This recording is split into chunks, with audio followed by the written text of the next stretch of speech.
let's see if this works.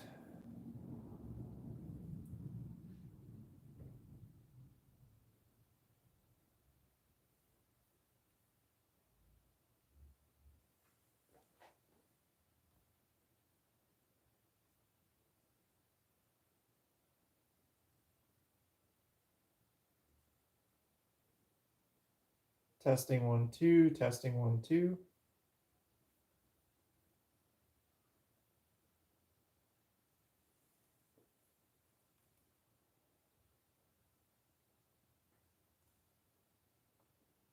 Testing 1, 2, testing 1, 2.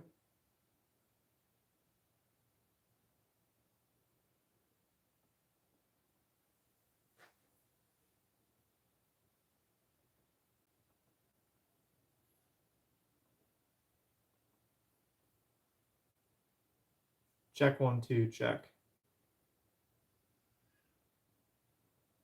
Check 1, 2, check. All right, we are live. Nobody's here. I'm not surprised, but yeah, maybe some people will trickle in, and we'll see what we want to do today. I don't even know what the plan is. I just figured, why not?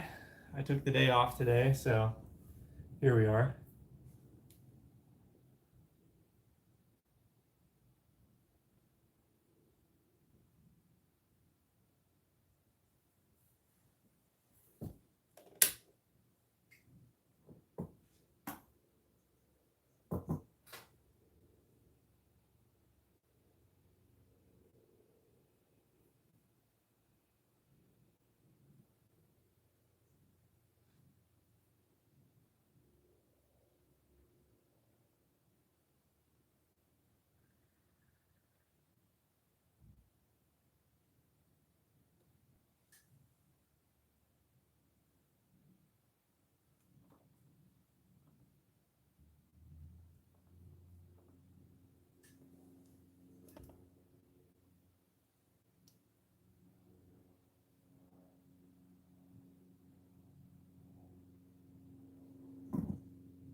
Okay, everything is looking good on my end.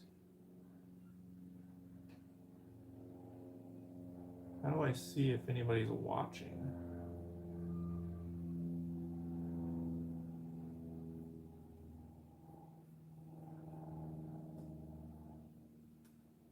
All right, if anybody can hear me, if anybody's watching, please put in chat so I can make sure that this is working correctly. I'm just using my phone right now and I have a laptop over here. Seeing if we can make this work.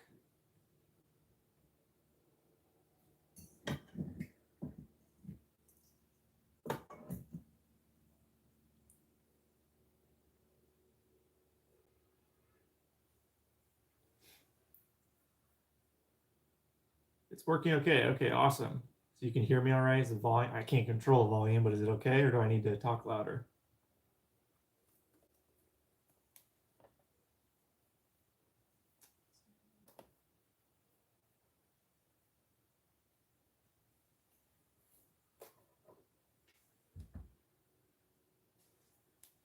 It's fine. Okay, we'll take it.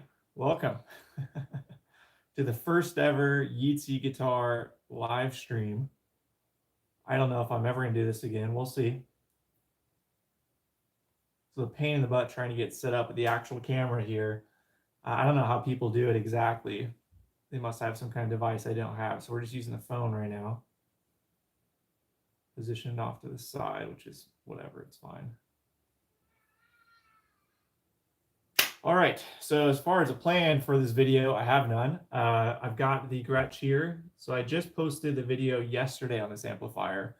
This is the Gretsch Dual Twin from the 60s. I believe it was 66. And I edited it really late at night and had a couple issues, so I couldn't take it. It was annoying me, so I re-edited it and uploaded it again this morning. The video actually bombed pretty bad, so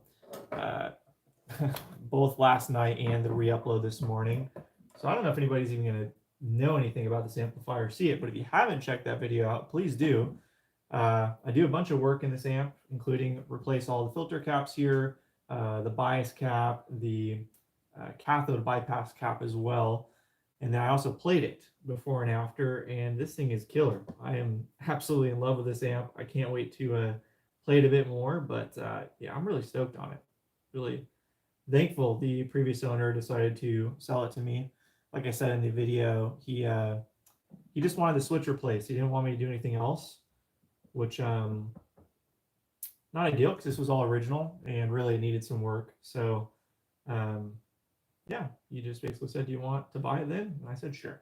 So here we are. All right. But here's a question that I'm really curious about as maybe a couple more people trickle in. Again, if you guys are here, put in the comment, just say hi, just so I know that people are able to see this. Because it's the first time I'm doing this, so I'm figuring it out. But I'd be really curious to know if you are here from, watching my amp content, like this kind of stuff, or other things, right? Because my channel is extremely, how do I want to phrase that? It's a sporadic, right? So my channel a while back was basically 100% digital stuff. So Helix, Kemper, those sort of things. And then basically with COVID, I transitioned because all the gigs I was doing, everything I was playing was direct. So, it was, you were playing on in-ears, so there's no monitors, no sound on stage, and you had, just in-ears, like I said. So direct was the easiest way, and I really fell in love with the tones I had with the Helix. And then eventually I got a Kemper. And then at one point I was running two Kempers and the Helix. So the Helix is my pedal board, and I had two Kempers as amps. It was a crazy rig. I mean, it sounded amazing, but it was crazy. So I did that for a while. I made a bunch of Helix patches and stuff, which were very popular for a little bit. And then I did Kemper stuff. I tried, Kemper profiling, and then the field just got so saturated, it became crazy. So I kind of just decided to keep profiling, but just for myself. So I profiled all of my amps and friends' amps and whatnot, and I ran those for a long time. And then with COVID, what happened is all the gigs became outdoors. So you could have amps again. So there was a old Magnetone, actually, I found on Craigslist right in the middle, right in the beginning of COVID, actually. And I had heard of Magnetones before. I didn't really know much about them, but it was a pretty affordable price. So I decided to just go check it out, and I got it, and I just fell in love with the amp. It was just sounded so good. And that really kickstarted my amp love affair. So I had really, I'm trying to think. I don't think I owned an amp at that point. I think it was, no, I did. I had a couple of Victory lunchbox heads. So the V40 and the V30, I think the Guthrie Govan lunchbox head signature or whatever it was. So I had those for a while, but they were just ornaments in my office. I didn't really use them for anything. I ended up selling those. I got a Princeton. I ended up getting a hand-wired Princeton reverb, which was a cool amp, but my goodness, were they expensive. I actually got it because I had a friend that was a Fender artist. So he was able to give me his discount, and I was able to pick something from Fender when he was doing an order with them. And so I decided to go with the hand-wired Princeton because I wanted a Princeton. I figured that's probably a lifetime amp. Foolish, naive me, right? Way back when. This was, again, long before any of the vintage gear, other than that old Magnetone I had, which barely worked. So yeah, I got that Princeton, and I rocked it for a while, and it sounded great. It was very cool. But the reason I chose that Princeton, so it was the hand wired one over the regular reissues, because I was like, well, I didn't know how to do anything on amps, but I got that old Magnetone, and then I bought another old Magnetone, which that was my first amp series I did on my channel, was with that Magnetone. It's a 1955 Magnetone Varsity Deluxe 108. And that was kind of the catalyst for me to kind of get into this stuff. It was kind of a funny story. The guy listed it on Craigslist, and I was interested. I reached out to him, and then he just kind of fell off and didn't respond to me. And then maybe a month later or something, he reposted it, and I immediately reached out to him. I was like, oh no, it's actually, excuse me, somebody wanted to buy it. Somebody was in front of me, and the guy's like, oh, sorry, somebody already called dibs on the old Magnetone. And so I was like, well, that sucks. Okay. And then he relisted it, and I guess he decided not to sell it in the end. So I went to go pick it up. I had to drive a long way for it actually, and the guy told me it worked. And I show up and I strum, and the thing just, well, it just dies basically right there, not working at all. So that was the catalyst actually for all of this stuff, for the Amtech stuff, because I ended up brokering a deal with the guy for, I don't know, a couple $100 maybe or something. And then I was like, you know what? It's just a cool, beautiful wall ornament. So I'm okay with keeping that old magnetone just to sit in my office for that price. But maybe I can fix it. Maybe I can get it to work. And that's what started it all for me. So I was like, well, I can put in, $100 in parts or whatever. I think it probably cost me $50 in parts or something like that. And it was my test amp, right? So I didn't really care if I killed it because I was happy with it as is. And that was the whole. So you guys can watch that series and watch me learn everything from scratch. Literally, I knew nothing about amps. I, did a little bit of research to try and make sure I wasn't going to kill myself. I knew to, uh, you know, uh, take out the voltage from the caps here, and to make sure I didn't know how to do it at the time. Eventually, I learned about this little guy.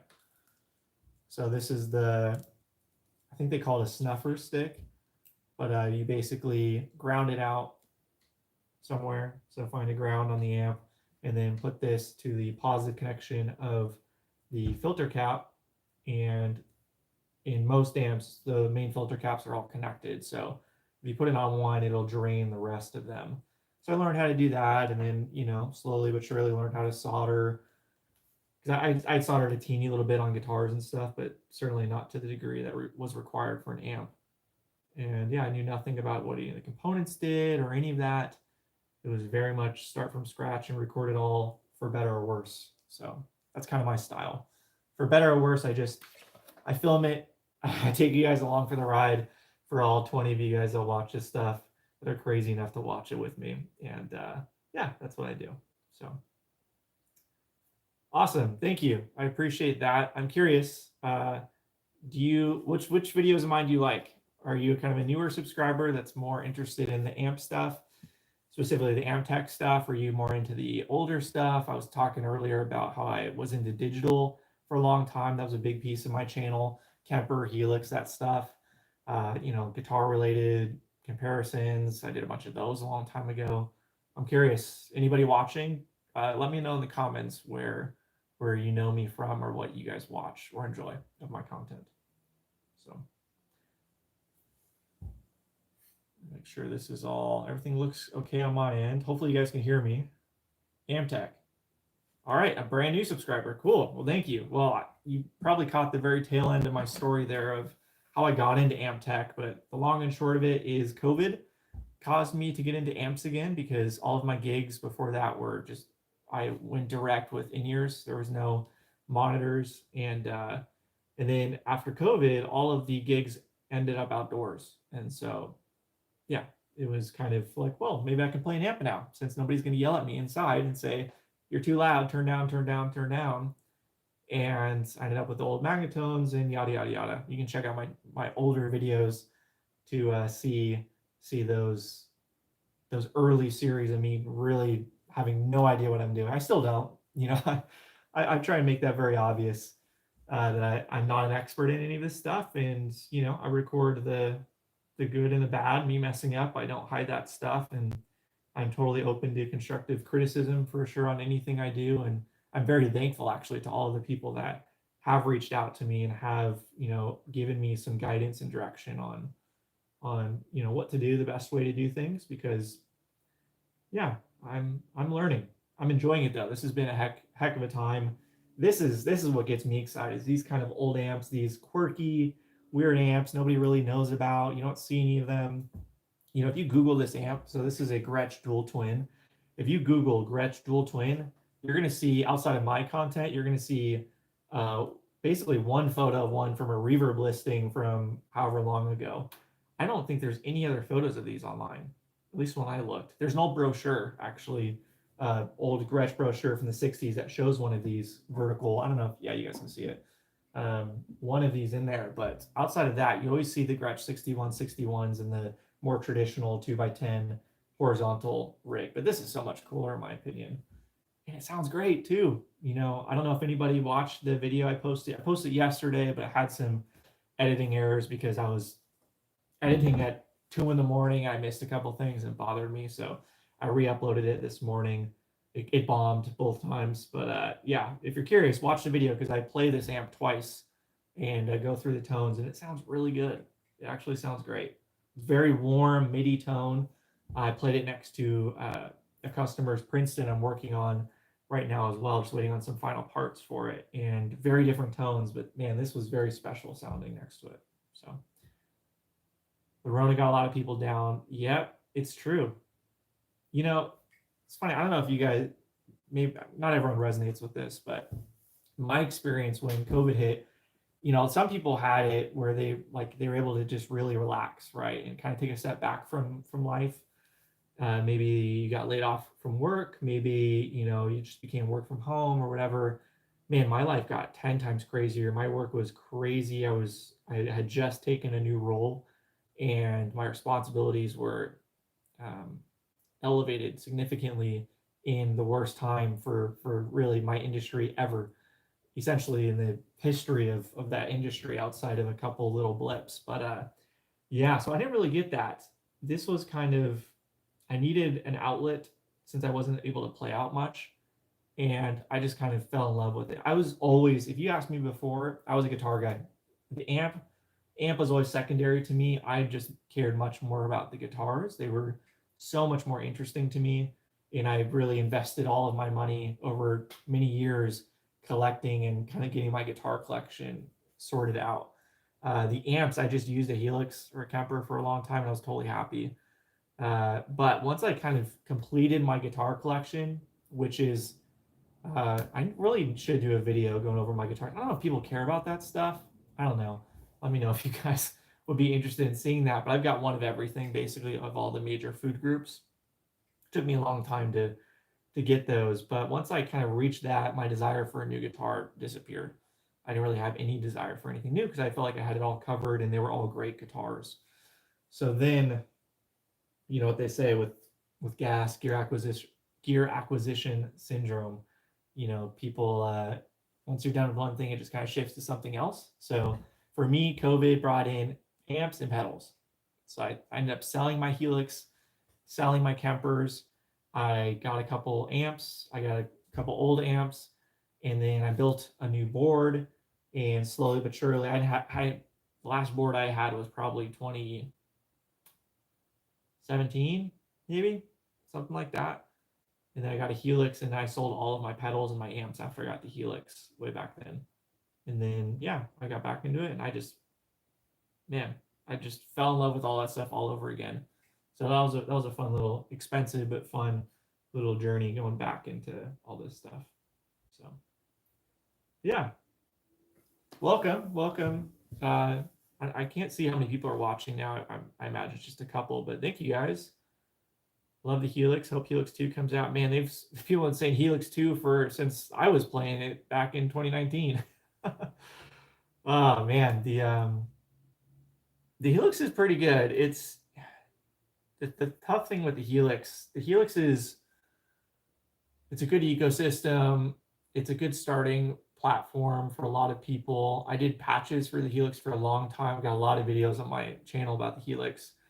I think the thing I struggle with is just as I got more experience with the real amps in miking, not comparing the cab in the room next to me versus headphones or any of that, but the more experience I got of that, just kind of the more obvious, the kind of grainy texture of a lot of the gain in the Helix and the feeling, also how it took pedals and stuff, just wasn't very natural to me. But man, it convenient. I will say I think my best live tones ever were 2 Kempers and a Helix. Kempers for the amp, Helix for the pedals.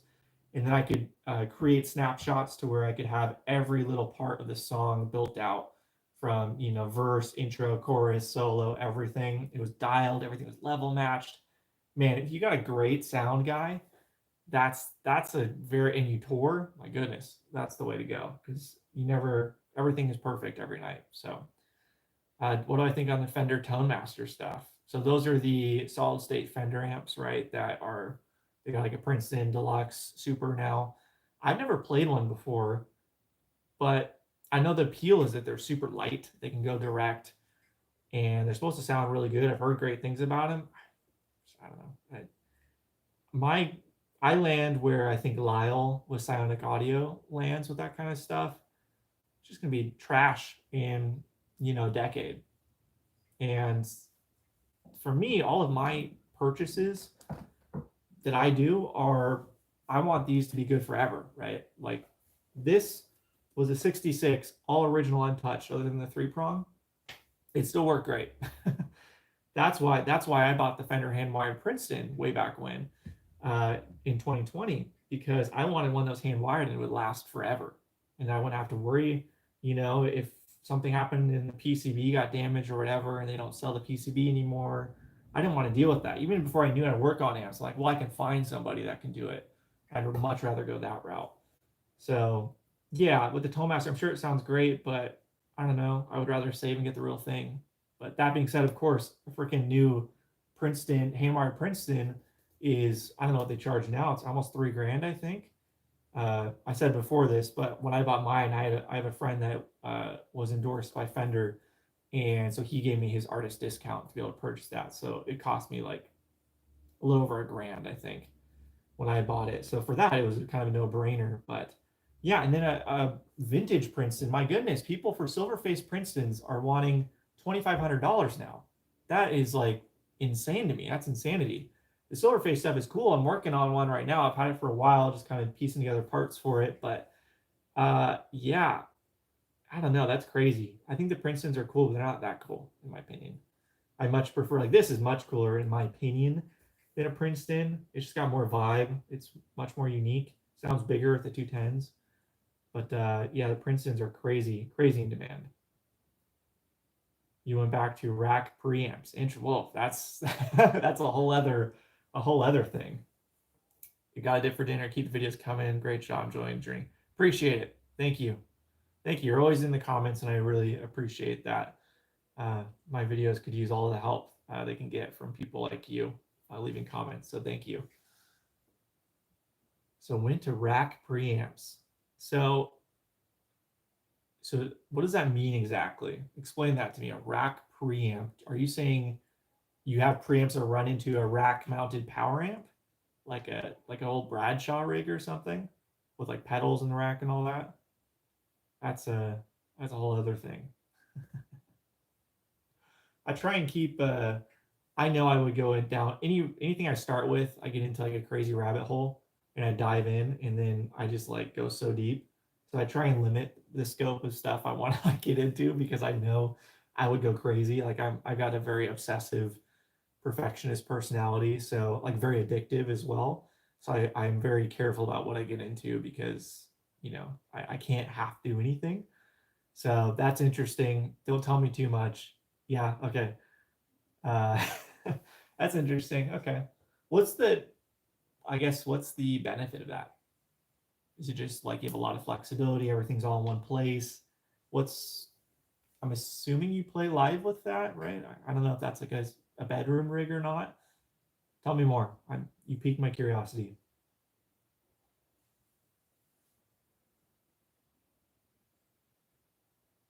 And welcome, people. I see the watching go up and down a little bit. So welcome. If you're new, hop in the chat, say hi. I'd love to see who's here. Small little crew.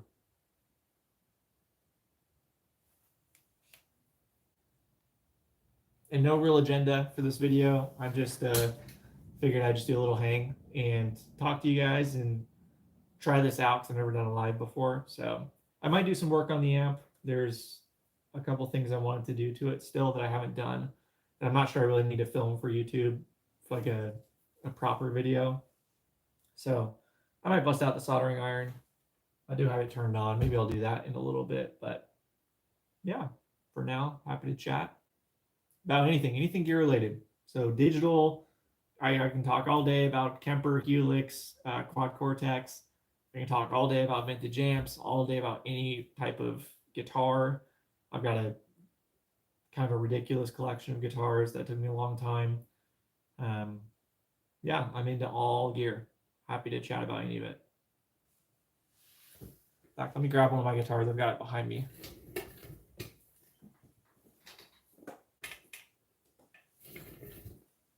This is kind of my de facto. I struggle with the like, this is my number one kind of thing because all of my guitars are so different. So I'll give a quick rundown of the guitars I have. So I've got this, which is a Danocaster Jazzmaster. This is just one of the best guitars I've ever played. I absolutely adore this thing. I've got a Telecaster, which was a NAMM limited edition thin line 50s style. So it's like 50 specs. It's got a V57 neck or something like that. So pretty thick neck. It's got a broadcaster bridge. It's got a, can't remember what the neck pickup was, but it's a thin line and it's a finish over a finish. So it's white over sunburst, which is pretty cool. I know it's pretty divisive. Not everyone likes it, but it's a cool guitar. Sounds great. I've got a Strat. I never play, but I had to have a Strat. I feel like you gotta have a Strat, right? Especially for me and my goal of getting like one of everything. So I have a Strat. It's a Journeyman in charcoal frost metallic, which I think is just a spectacular color. I've done a video with that guitar and installing some Ron Ellis pickups in it. If you guys are curious about seeing that. And then what else do I have in Fenderland? That's it in Fenderland. I think having a rack rig is just cool. I love the 80s stuff. Yeah, totally 80s rig. MIDI switch everything. Fax loops and turn. Yeah, so you went. So it's okay. Yeah, MIDI. Man, I don't know how I feel about MIDI. I don't know how I feel about it. I totally get it for that stuff. It's I do on my main board, not the board I have now, but the main board before that, I did have MIDI controlling presets on my Volante, and I just had a little 2-button switcher to go through presets because Strymon, man, don't get me started on Strymon and ranting about the Volante and what they did to that pedal, because that would be one of the best delay pedals of all time if Strymon didn't handicap it. So I don't know if you guys have ever played one of those, but you can't cycle through presets without bending down on the ground, holding a foot switch with one hand and pressing the little buttons with the other hand, or with 2 fingers like this kind of thing. It's insane. It's who thought of that? Every other 3-button Strymon, you can cycle through presets, except for that one. Why? It makes no sense to me. It's not hardware related. It's just a software thing. They could easily have it do that, and they decided not to. So the only way you can use that pedal live, in my opinion, unless you only use one sound, because you're not going to be getting down mid-set, on your hands and knees trying to press little buttons on it to get to switch through presets, is you have to get a little MIDI switcher. So that's what I did for that, and it worked great. But outside of that, I also thought about doing it with my Big Sky that I had on the board for a while. But I just don't really play music that requires like specific presets for each song. I've definitely devolved. My rig used to be a lot more complex, and at one point I was just playing, like the AC30 here with a Memory Man and a like a spring reverb tank, and that was it. I threw in a little boost at one point, but I definitely devolved my rig quite a bit. Get a Helix rack unit too. Yeah. I mean, Helix is such a no-brainer for especially just a utility piece. Like you can do anything with it. Hey, I feel like I want to try phaser on this. Easy. I will say I had a Fractal FM9.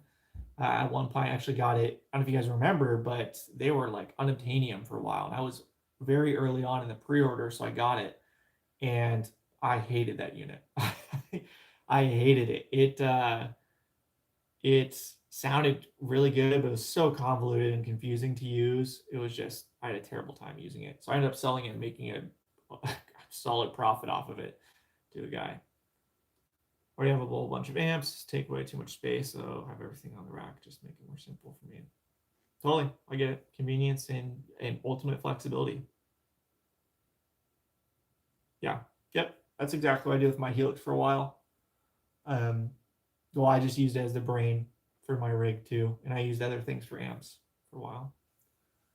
Let me try something real quick. I want to see if I can post this in my community little post thing.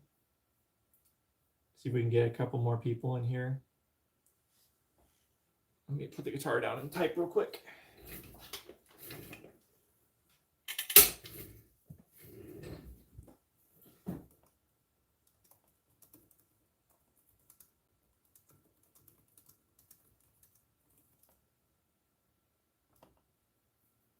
It's funny, whenever you put a link in any of these YouTube community posts, it like just shadow bans or completely hides the content you post. It's so funny how it does that. So I'm gonna try and just say, do that. I'll post to my Facebook too.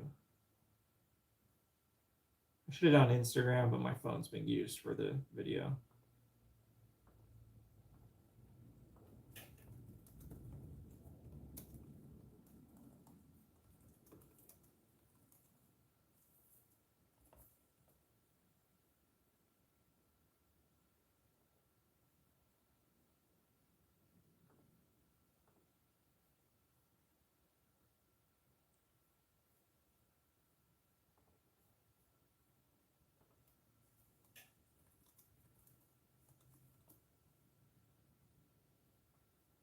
One sec. Let me just. This is riveting content, I know. Let's see if it'll allow me to do this. Your YouTube videos. Can I post live? I can't. Okay.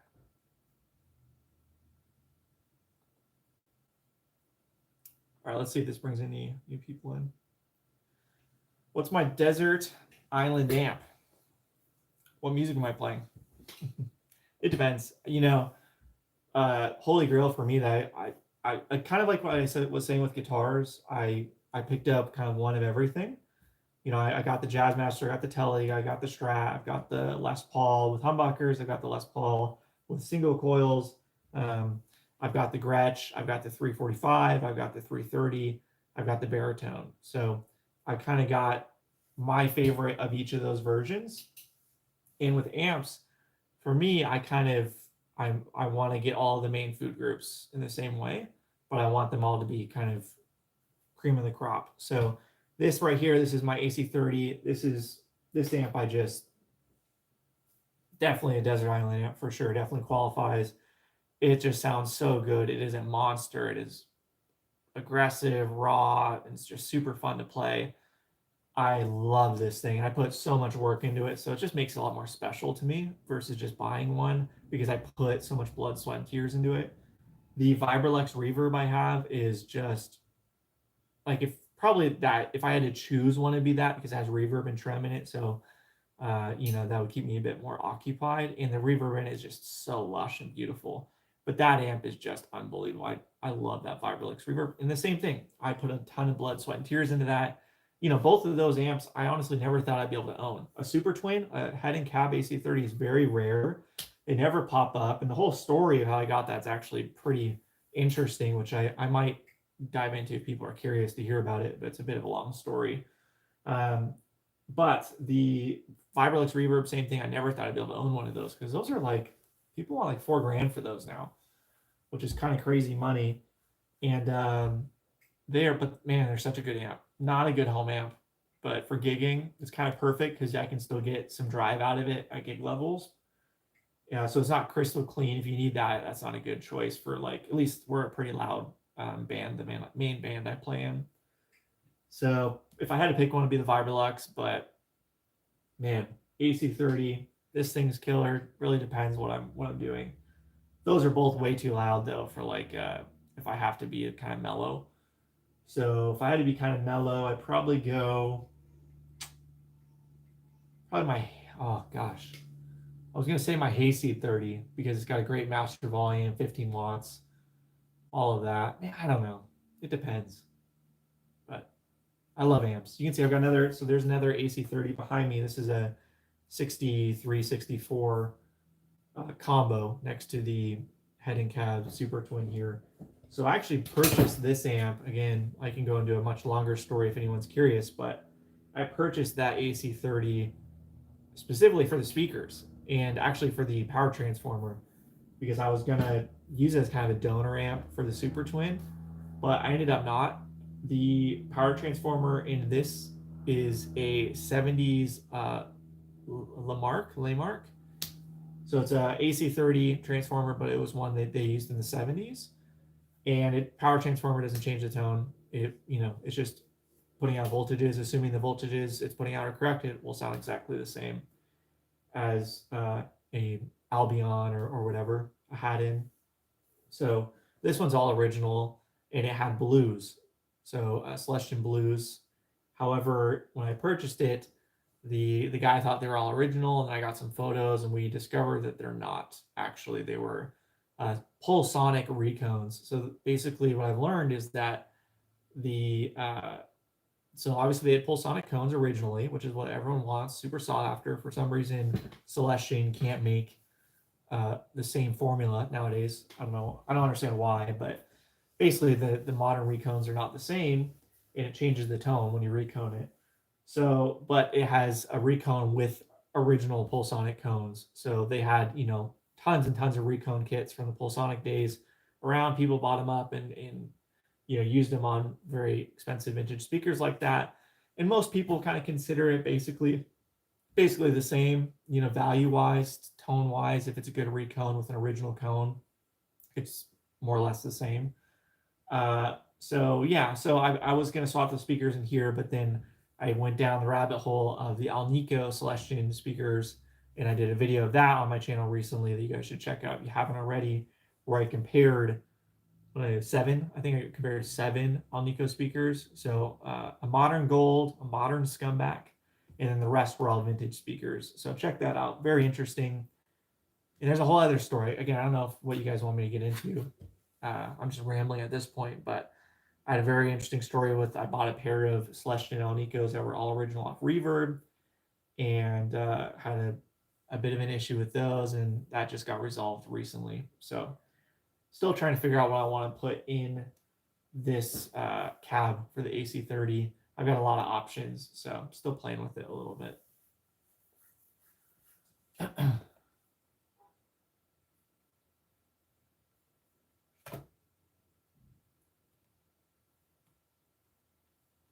See if these posted or not. Welcome. I see people coming in and out. Hop in chat, guys. I'd love to hear from you.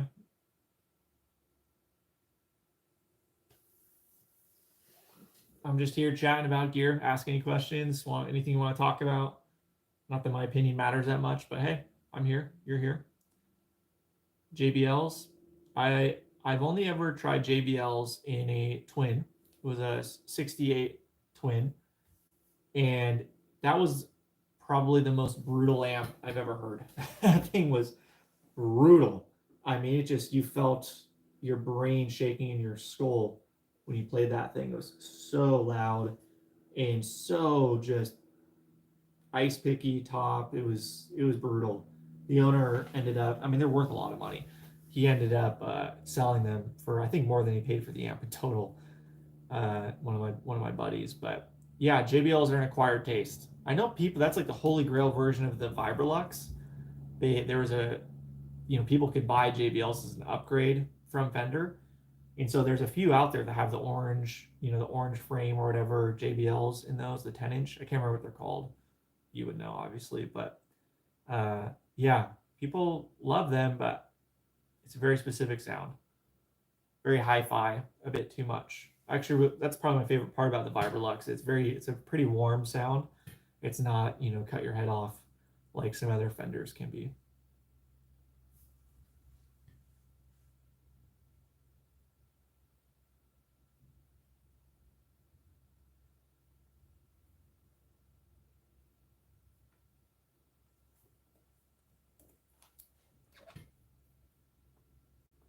Let me try and do this real quick.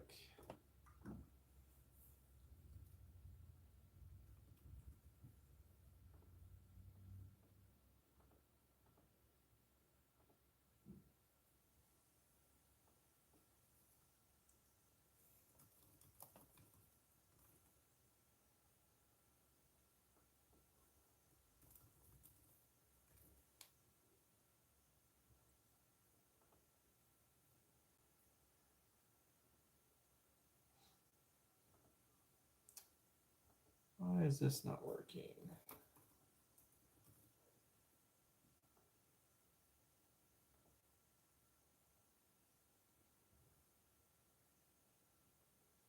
Nope, that's not gonna work.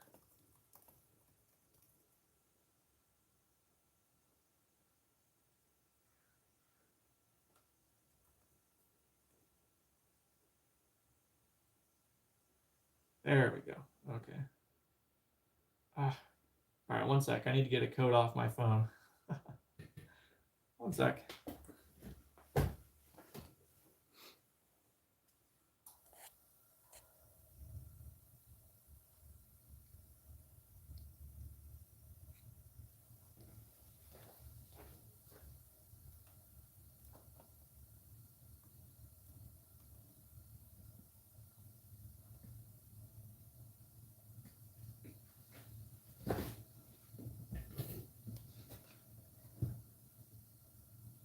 There we go.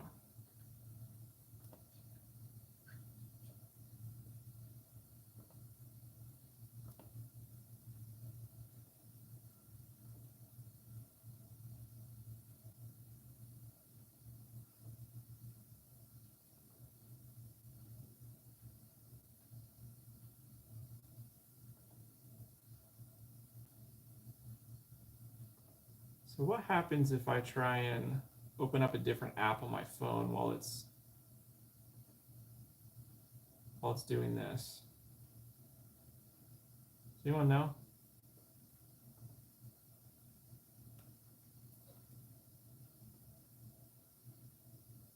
Welcome. Any new people here? Hop in the comments so I know it's yeah, let me know in the comments if you're here, any questions, anything you want to talk about. I might start working on the amp here. There's a couple things I wanted to do. I've got some coupling caps to replace here, so I might be doing that on stream. Maybe, we'll see.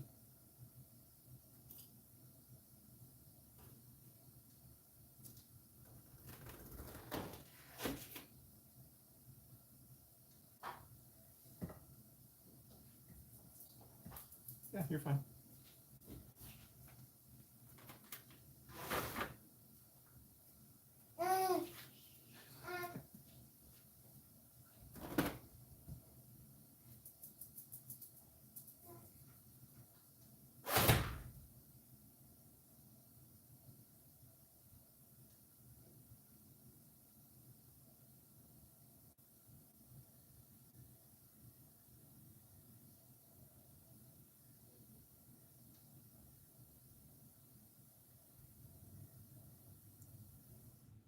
All right, I'm gonna try something real quick. If the stream goes down, I'll just put it back up. Bear with me here, but hop in the comments, hop in the chat. Let's talk. That's what I'm here for.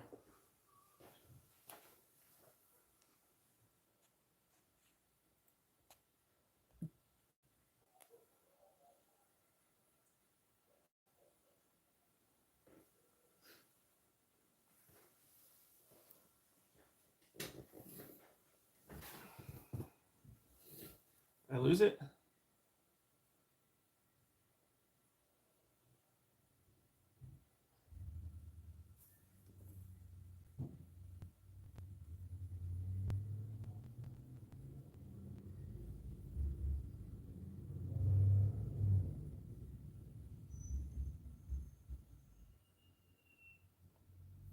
Can't tell. You guys still here? Did it go down? The stream go down?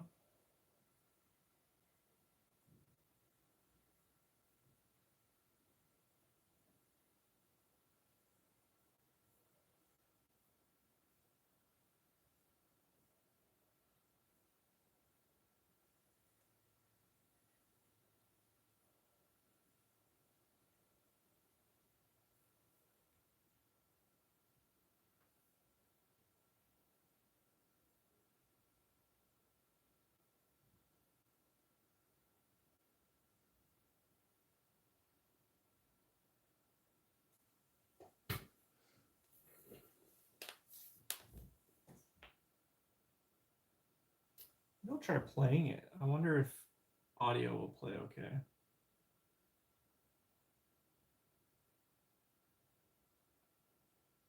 Let's try it. Doesn't look like anybody's on anymore, so we can just try that.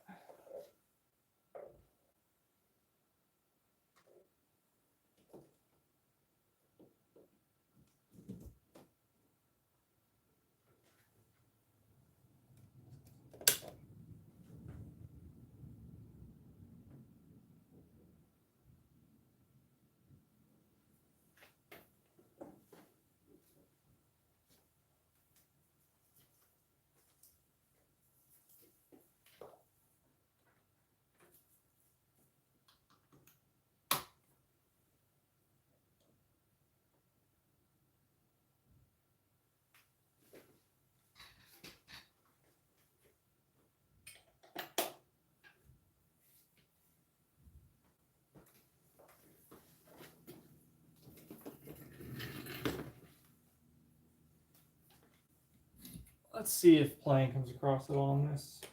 Just through my phone, that the phone can handle it or adjust the volume okay.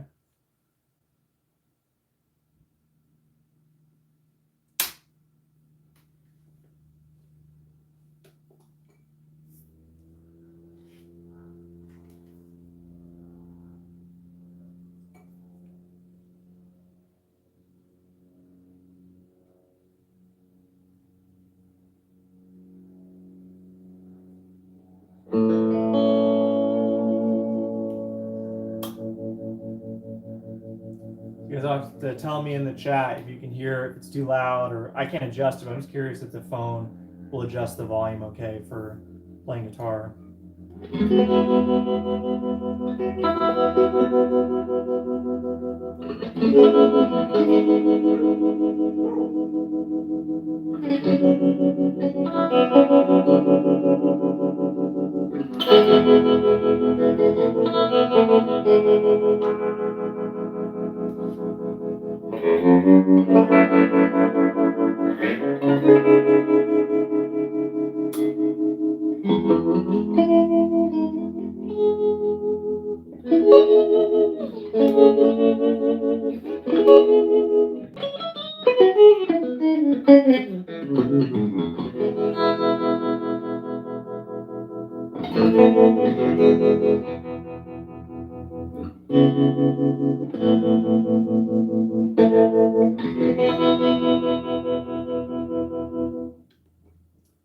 All right, I don't know if anybody's watching or not, but somebody's saying something in the comment if you are watching, if you can hear that the guitar sounds okay. Try going to this channel.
All right, somebody needs to put in the chat whether you can hear the guitar or not. If the phone is adjusting for the audio or if it's just peaking.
Anybody home? Somebody there? I can't tell if anybody's on or not. So if you are, and you can hear something and you can actually hear the guitar and it's not totally blowing out and sounds okay, be really curious because that might open up some opportunities to do more stuff on lives.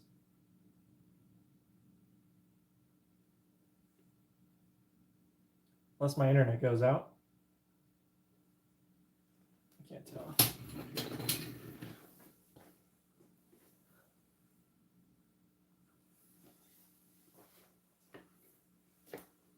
Stream went out on my end. I don't know if it's still live or not. I don't know how to tell.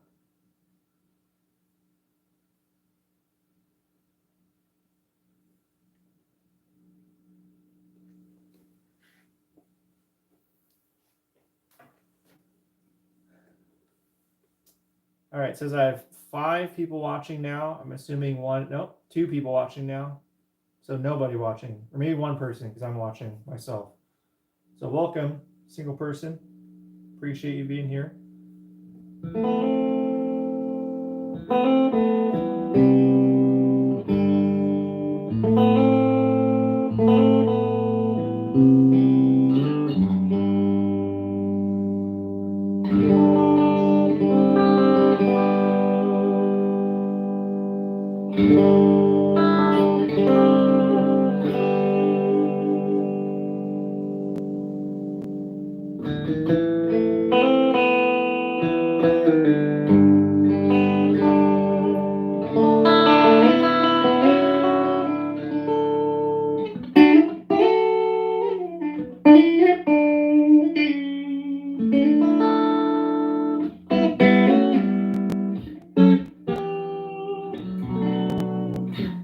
So can you hear the guitar? Somebody? I keep seeing people go in and out, it looks like, but somebody put in chat if you can hear the guitar okay. I'd love to know if it if you can hear my voice, and then when I play guitar, if the camera, or sorry, not the camera, if the phone's audio automatically adjusts. I'm curious if it's just like peaking like crazy or if you can actually hear it.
All right. Well, nobody's responding and saying whether they can hear the guitar or not, so I think I'll just stop playing. And yeah, maybe I'll get back to. Should I work on the amp? Should I end the stream? Anybody want to chat about anything? Doesn't really do anything if it's just me sitting here. So yeah, if you're watching, let me know. Let's talk. Talk about anything gear, anything guitar. I got loads of opinions on guitars, loads of opinions on amps. Yeah, we can talk about amp tech stuff. We can talk about just vintage amps. We can talk about digital stuff, Kemper, Helix, Quad Cortex, I've owned them all. Yeah, any of that stuff. Gigging, whatever. This guitar is my Danocaster Jazzmaster. I've had this thing for a long time, and this is definitely what I would consider a lifer. It's just one of the best guitars I've ever played. It's great. It's got just the best, if you'll see the neck on it. Nice and figured, but really the best part of it, honestly, is just the feel. I don't think you can tell, but yeah, the carve on it is very rounded. It's nice and thick, which you never really find on Jazzmasters. So I really appreciate that because I'm really more of a Gibson guy at the end of the day, and so having a thicker neck is definitely beneficial for me.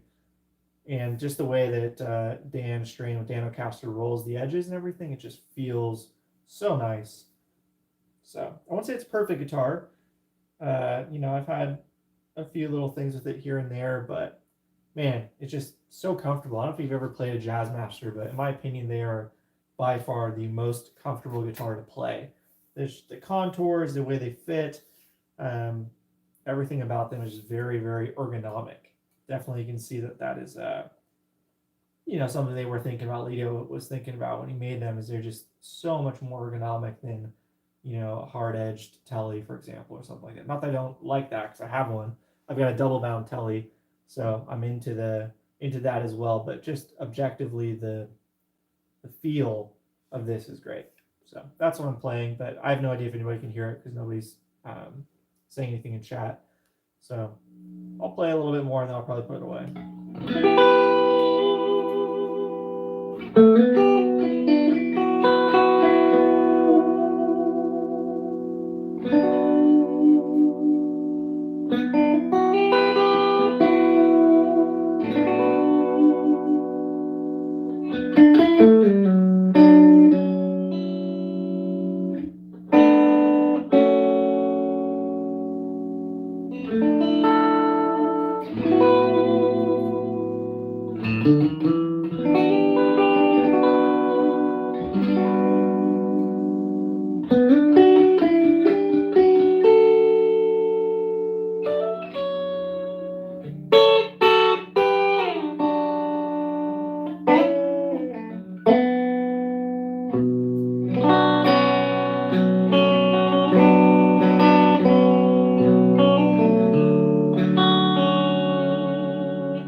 Go to the trem channel real quick.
All right, well, that does that.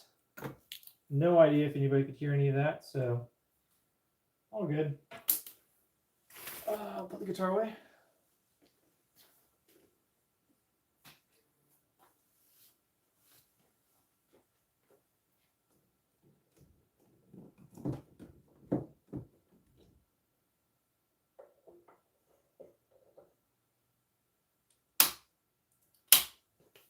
All right, let's go ahead and discharge this amplifier to make it safe again.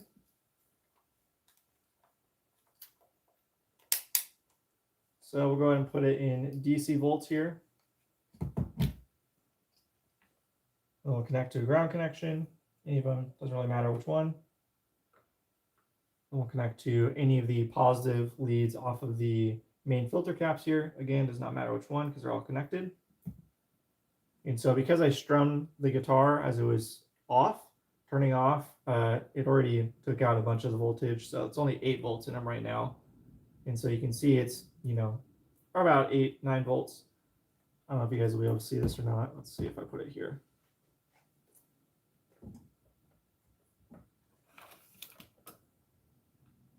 Can you see that?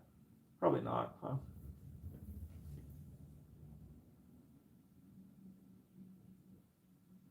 Yeah, you can kind of see it, I guess. It's at like, what, almost 10 volts. So to discharge it, the unfortunate thing is that there's I can't really just put on the chassis. I guess I could on the lip. It's just not as good. It's not ideal, but we can try it.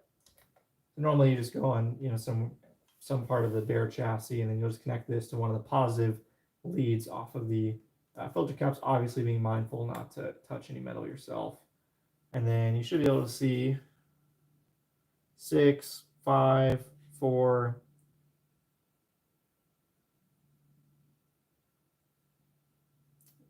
Hopefully you can see that, but yep, so. And now it's safe. So there's no voltage in it left, less than a volt. So, and it's unplugged from the wall as well. So all safe there, which is good. Put this away.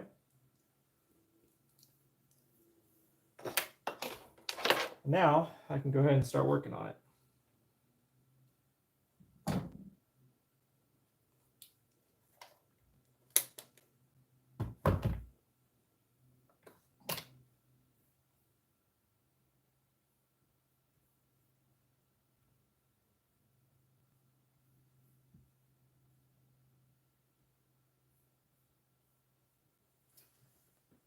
Turn on the soldering iron. The annoying thing about this is, so these are the leads I just temporarily put on to connect to the cab. And the annoying thing is that I have to have this bridge between the speakers and that because I don't have any. So I ordered a speaker jack to replace, or not to replace, just to install one because there isn't one. So I can have this be short and go to a speaker jack, and then I don't really have to worry about this, and then I can run into other cabs or other speakers. Although it is weird because it's a 4-ohm load total, so 2 10-inch C10Rs, which is the total is 4 ohms. So there's not a whole lot of cabs I can actually play it through. Actually, I don't think any of my cabs. I could have to be through like the Vibrolux speakers or something. But anyways, so just mildly annoying when I'm trying to work on it, have this in the way. So I might disconnect it. But what I will do here I'll try it because I don't necessarily need to film this for a YouTube video or anything. So I can't currently simultaneously. Well, maybe I could. Maybe I could try and simultaneously record this. I want to do that.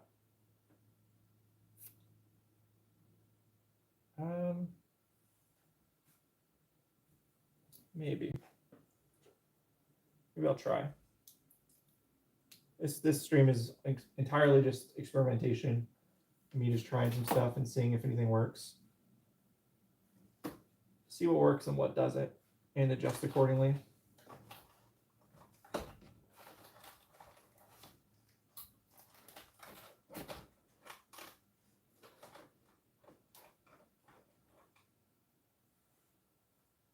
So do I have any memory cards in this? No. All right, let me go grab a memory card. Whoops, was I? Put it further back like that, maybe.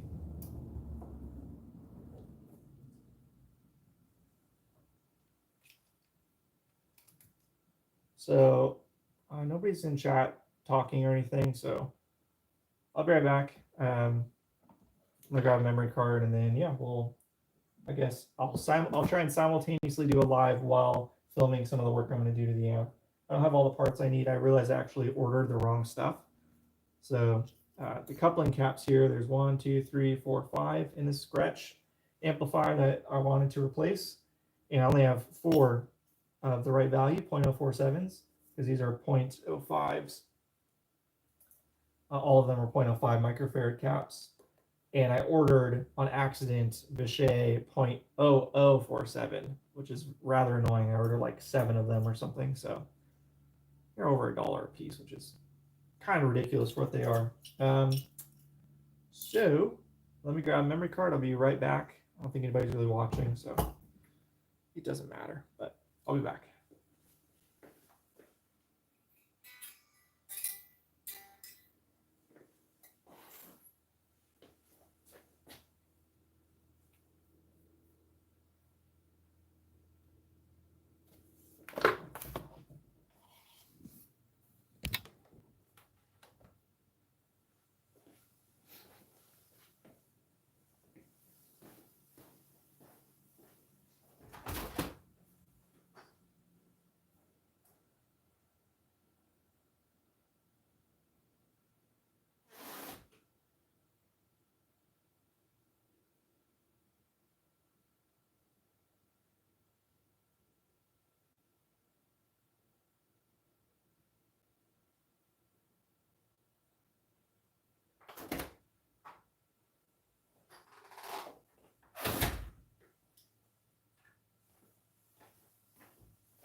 Did you miss me?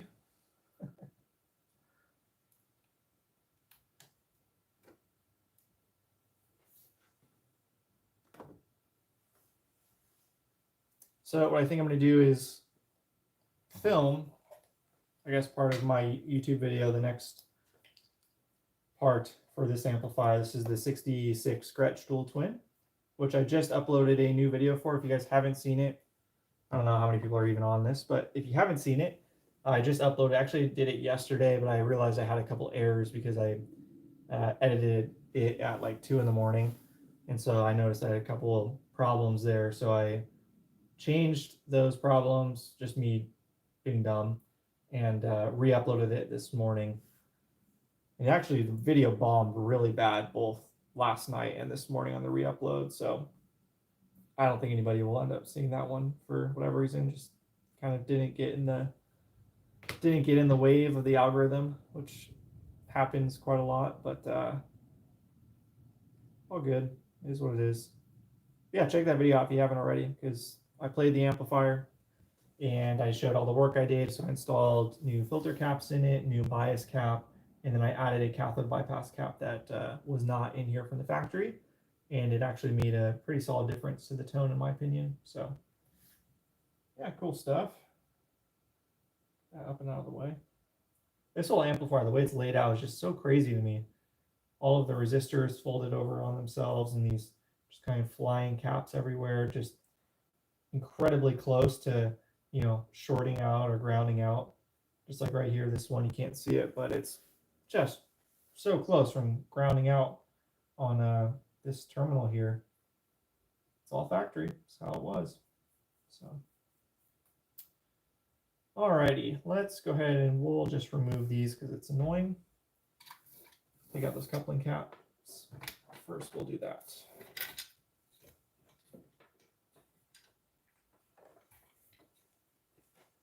Get myself situated here.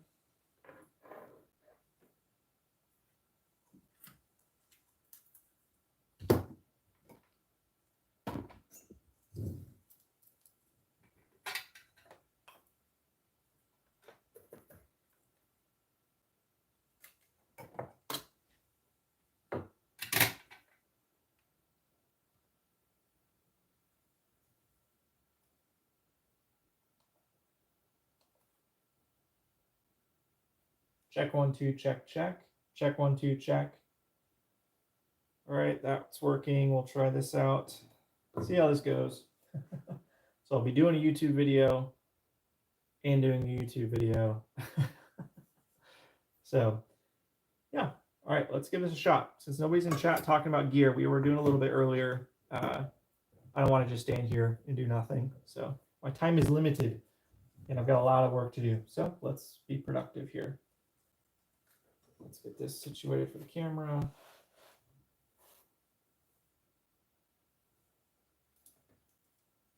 So we're back here with the Gretsch Dual Twin, and we're just going to go ahead and replace some of the coupling caps. So unfortunately, I ordered new parts, but the parts I ordered were wrong. So I've got these Mallory 150s. These are 0.047 microfarad caps here. All of these coupling caps are 0.05s, so 0.047s, you know, the modern equivalent. And I have 4 of them. There are 5 to replace. And I ordered a bunch of Vichy replacements, but I ordered on accident 0.0047, which does not help me, obviously. So we're just going to go ahead and move forward. I'm going to try and figure out which ones are more important that are actually tied to, I think some of them are in the tremolo circuit, which does not really matter that much to me.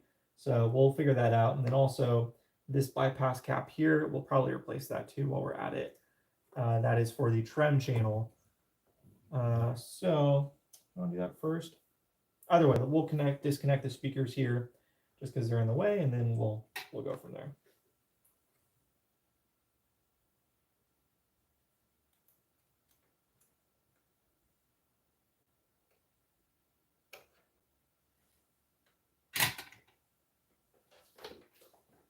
I'll try and rotate the cab so you guys can see it on the stream.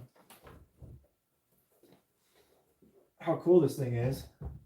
Look at that. It is so vibey. It's so cool. I love the grow cloth on it. It is such a weird, it's almost like burlap. It reminds me of burlap. But yeah, very, very cool amplifier.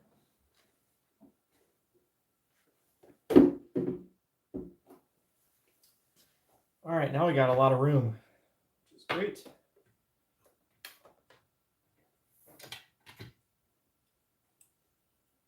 Let's grab a bypass cap.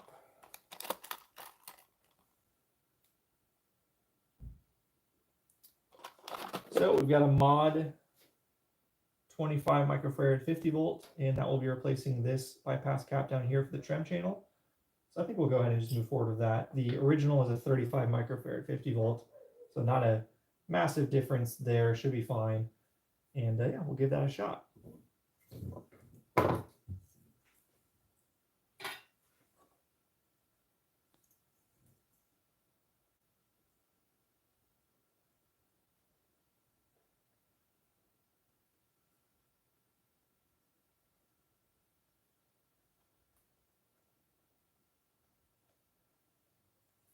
So the first thing I'm doing is just kind of getting some fresh solder on there so that I can more easily get the solder flowing and disconnect it. All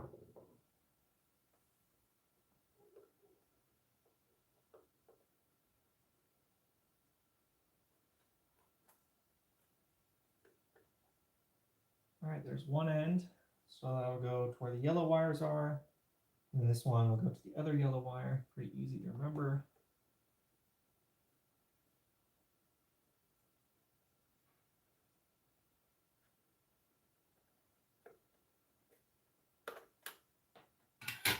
All right.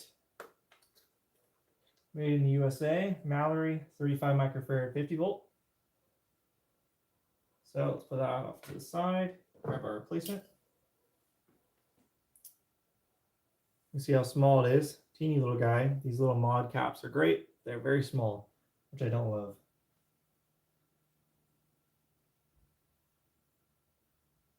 I kind of pre-bend it a little bit just to get an idea. Actually, what I'll do, I don't want to do this.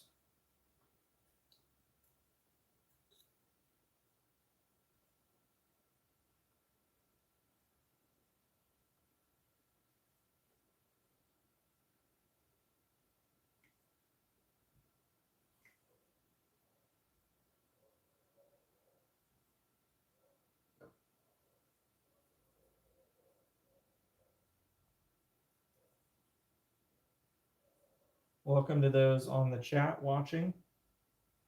I see the number keep going up and down a little bit. So hey, if you're here, hop in the chat. Let's let me know you're here.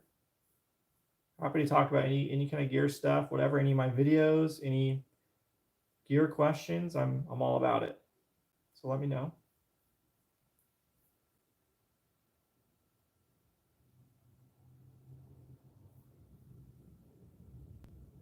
Right now, I'm just working on the Gretsch dual twin. I'm adding in another cathode bypass cap or swapping in the one in the trem channel. If you haven't already checked out the video I had with the amplifier, be sure to check that out.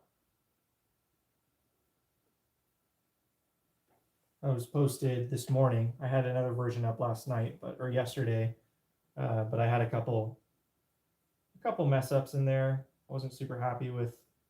I did some late night editing and it just didn't work out that great. So I decided to re-upload. The video bombed too, so it didn't really matter. And then the re-upload bombed even worse. Which is kind of par for the course, to be honest.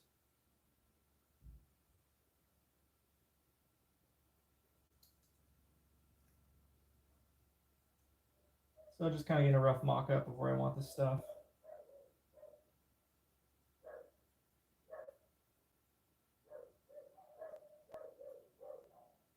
These little mod 25 microfarad 50 volt caps, the leads are very small.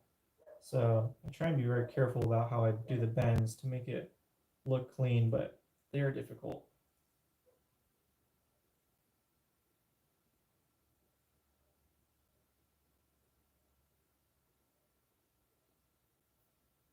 All right, that should work.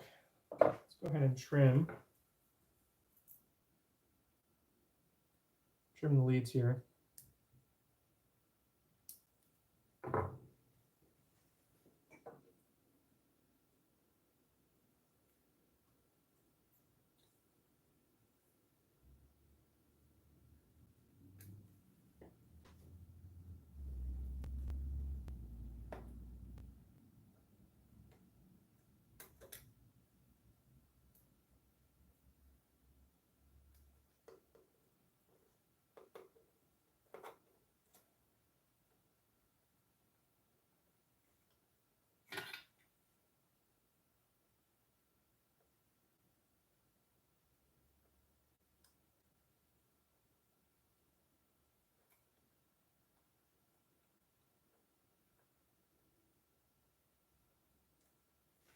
We got that side temped in. Let's get the other side going.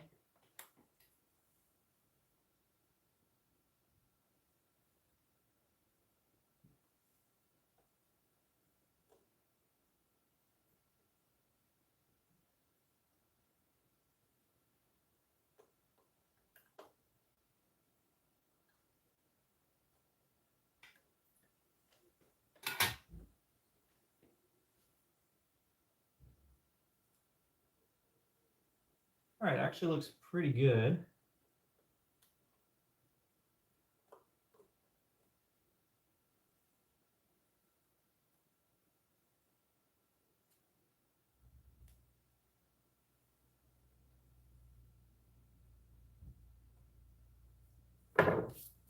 Hello to those on YouTube Live, if anybody's watching.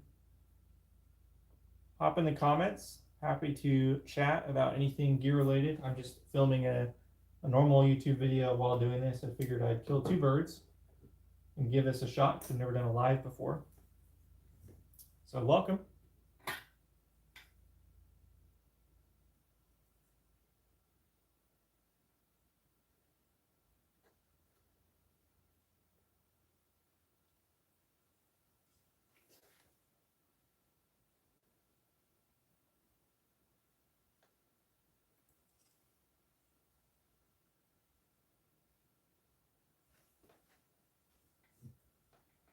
And right now I'm just adding in a bypass cap, or replacing the bypass cap that was in here for the trim channel of this 66 Gretsch dual twin.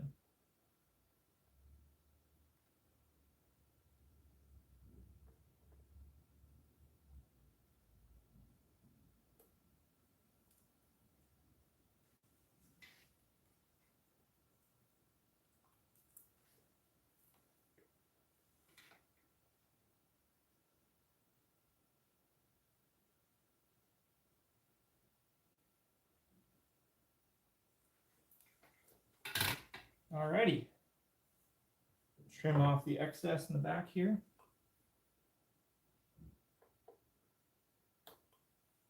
I love when you cut it perfect right off the rip.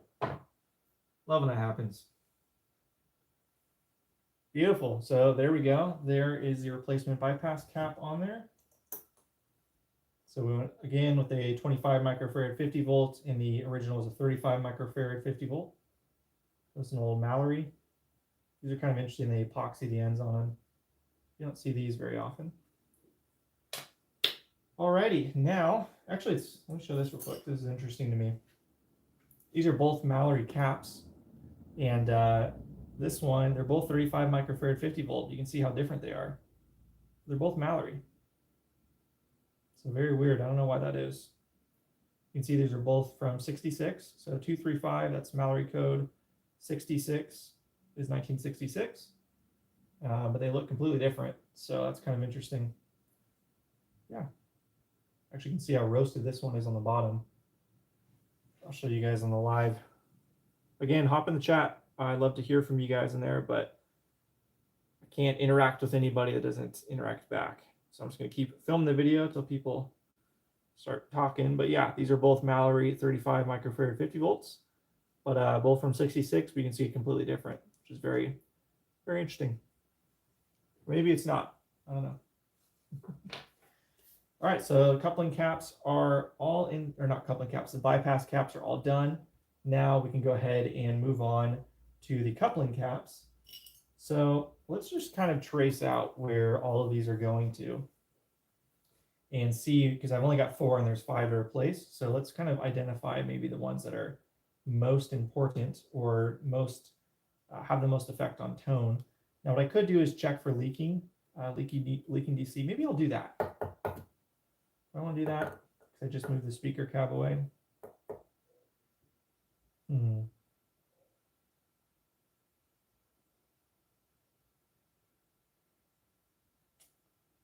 Yeah, I can do that, I guess.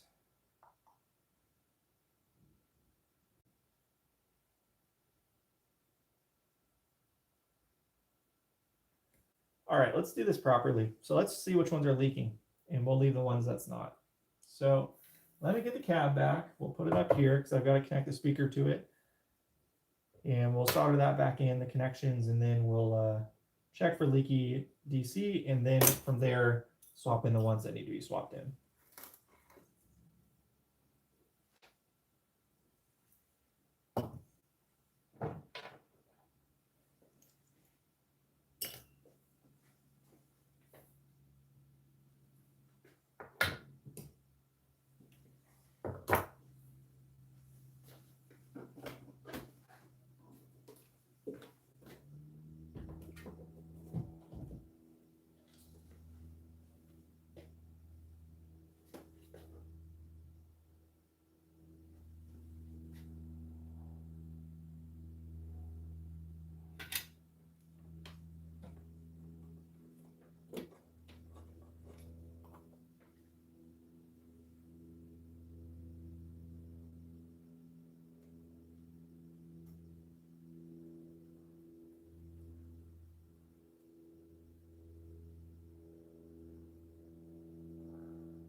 All right, just temporarily wiring in the speakers there just so I can turn it on, and we'll check for leaking DC.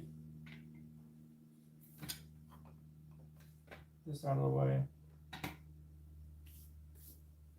So let's grab the multimeter. And the power plug.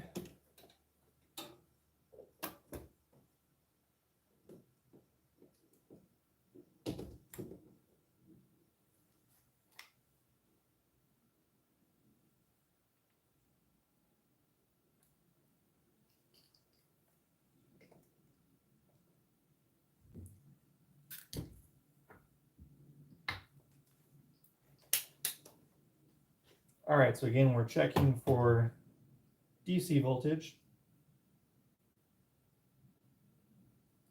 on the coupling caps. So we'll go ahead and connect to ground, and then we will check all the caps.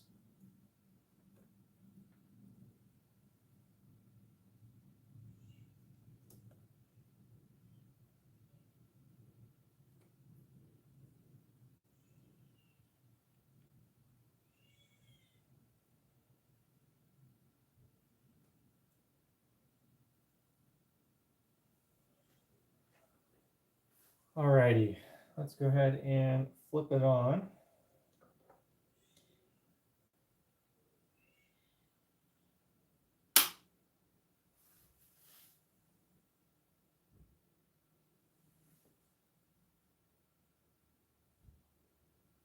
Let it warm up for a second.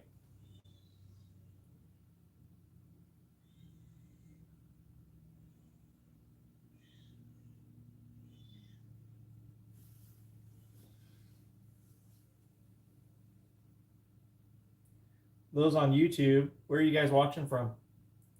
You in the US? What part of the US? Let me know in the comments or the chat, whatever it's called.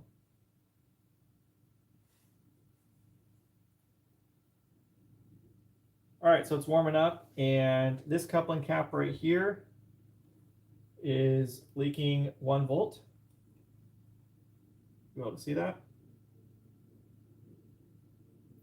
And then let's go ahead and check the next one. So that one we will definitely replace.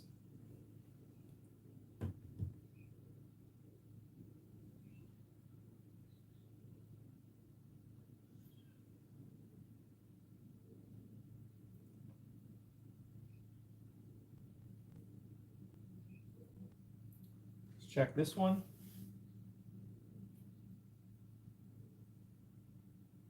So this one's got to be part of the trem circuit because it is, the number is oscillating.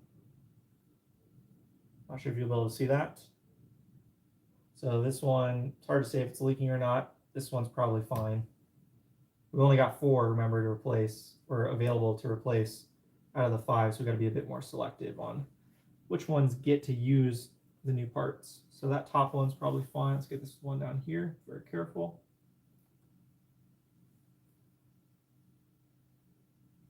This one is also oscillating, not to the same degree. Oh, there it goes. So again, part of the trem circuit. So not super worried about that one. So those 2 in the middle seem to be no big deal.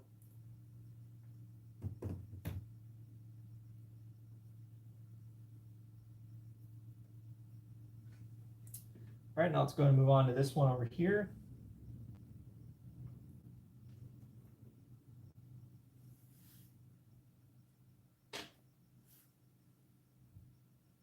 And this one is part of a different part of the circuit, so you can't actually see on here. This is showing high voltage, so it's not performing the traditional role there. That one doesn't really matter, although we will replace that one for sure just because it is getting high voltage. The last one here.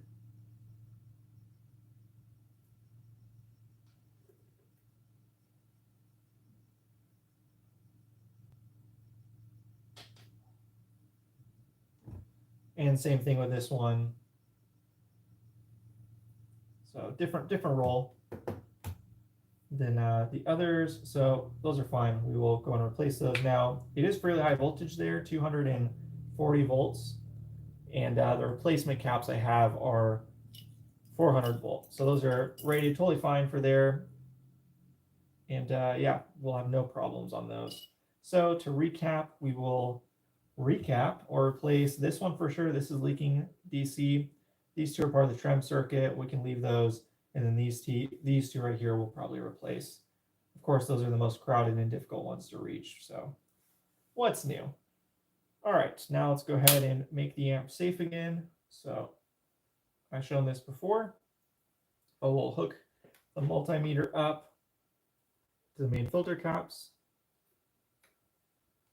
Show me what voltage we got going on. See that? So there's not really much voltage in them currently, but that's okay. We'll go ahead and make sure it's 0.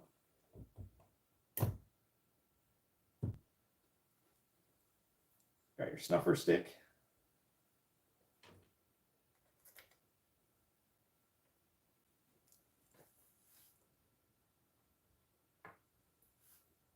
And this will make voltage go down.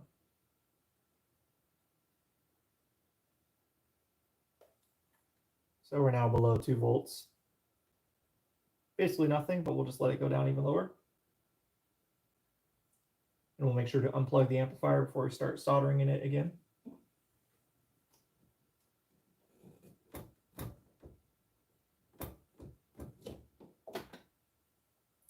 And I'm just going to leave the speaker connection this time because I don't want to have to redo that.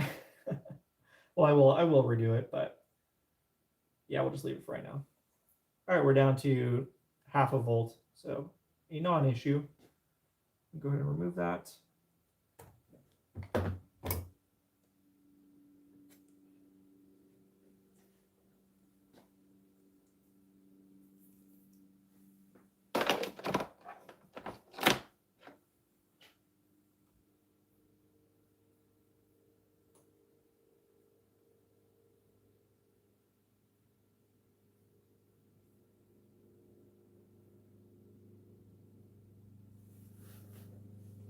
Hello to those watching live.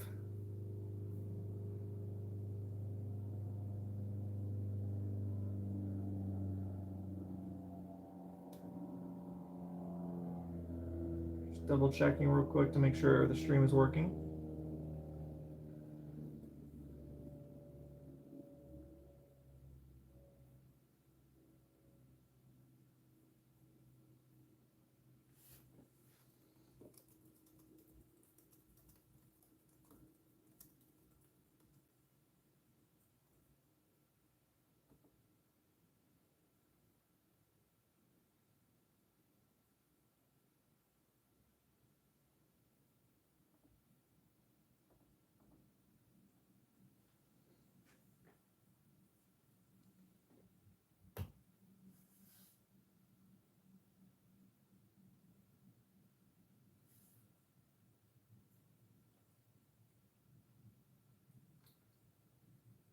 All right, now the amp is deemed safe. We can go ahead and start soldering again.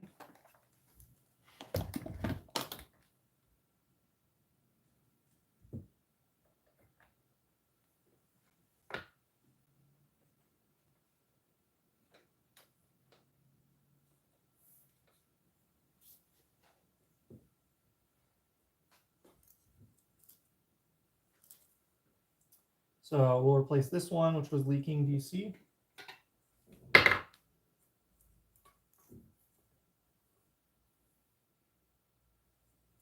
Zoom in a little bit.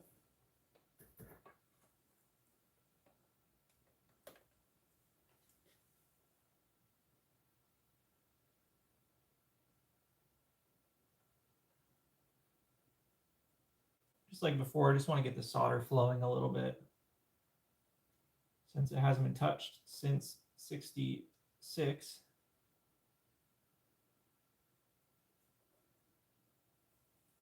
That'll make everything easier. So this is going to the blue wire.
All right, there we go. One cap down.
It's riveting content, I know, in the live, but it feels weird just talking by myself. So if you guys want to chat about anything, just drop it in the comments.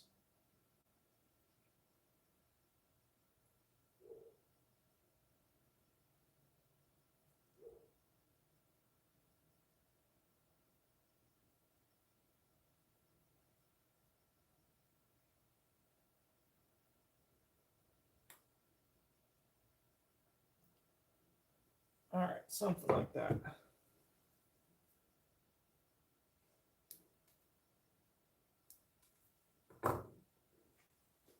There we go.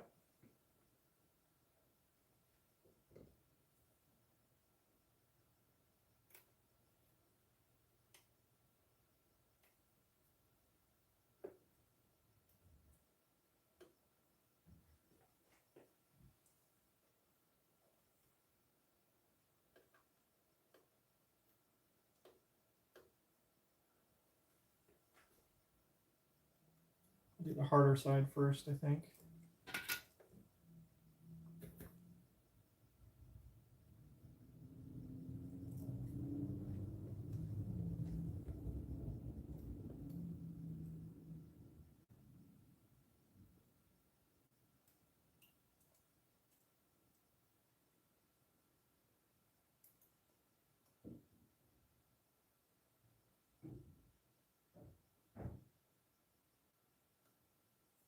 All right.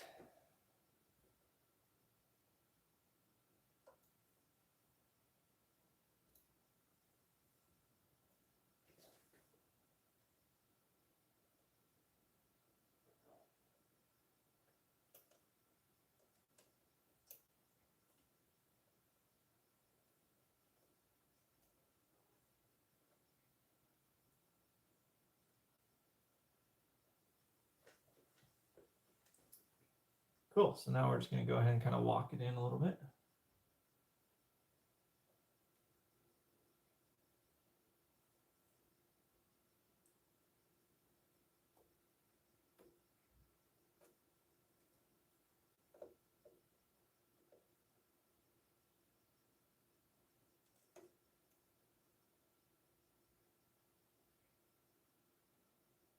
Beautiful, just like that. That looks pretty good. Make sure we got some clearance off of everything, which we do. Probably pull this side in a little bit more.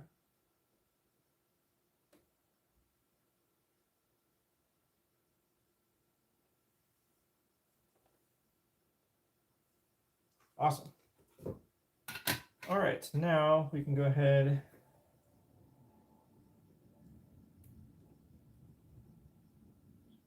and those up and out of the way.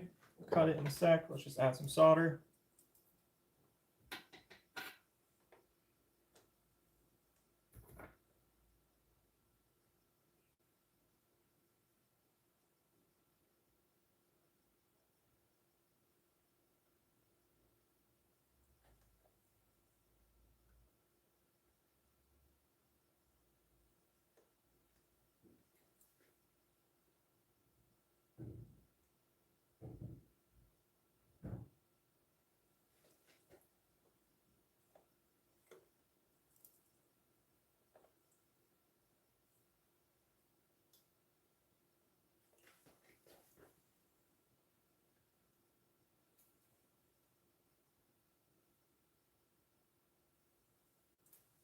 All right.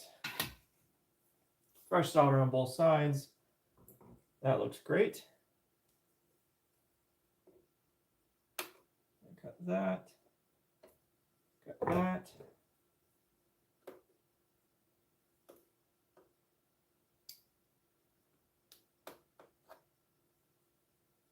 All right, so we're going to be skipping these two here and then moving on to the two down here at the bottom. Let's try and slide this over.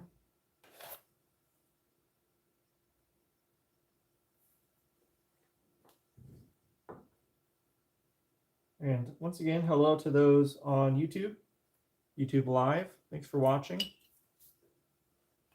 you have any questions or want to chat about anything, just let me know.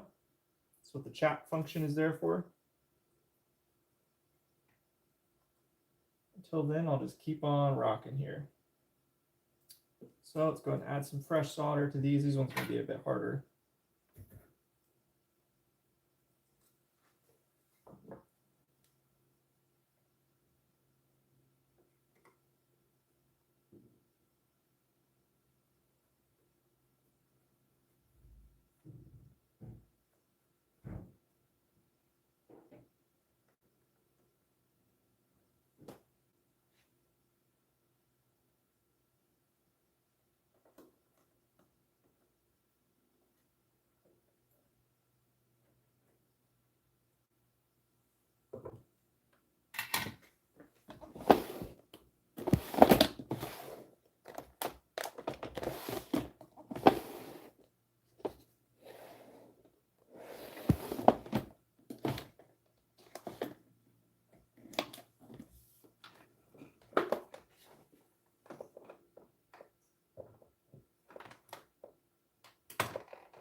What did I do with that tool?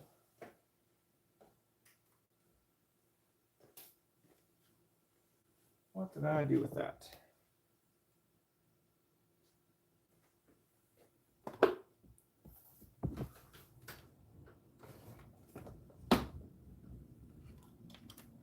There it is. My handy dandy dental pick. Definitely one of my more used tools. Hopefully this will allow me to get a little bit of leverage to get this out.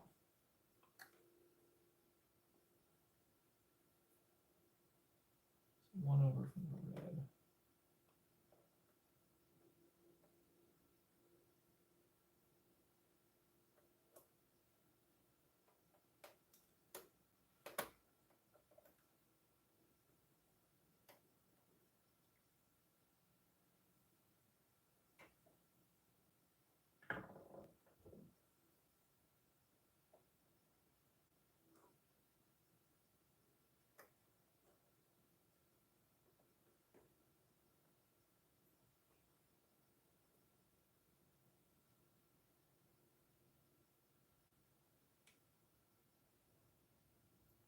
There we go.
There's that cap.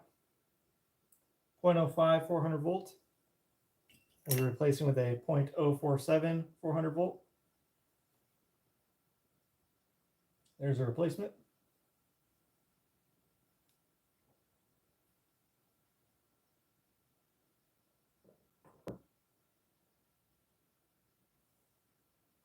This one's very crowded and going to be a bit more difficult. I think first I'm going to do is just clean out the eyelet actually.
All right, this one's a bit tricky, if I'm honest. So we're just going to try and slide it in there. Let's cut the ends of it a little bit.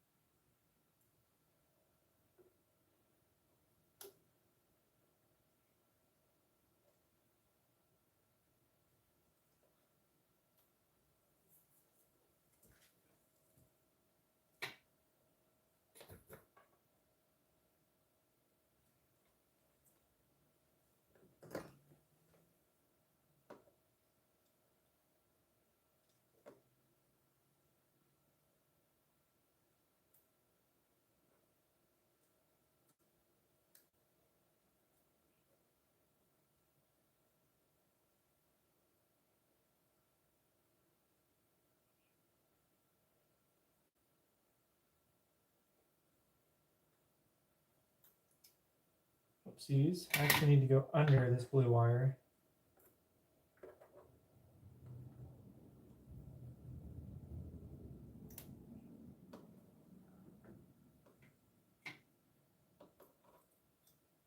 Which of course makes things more difficult.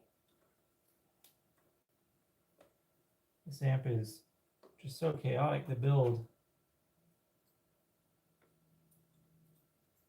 It makes it fun to work on, but it's also a bit crazy. There we go. Okay.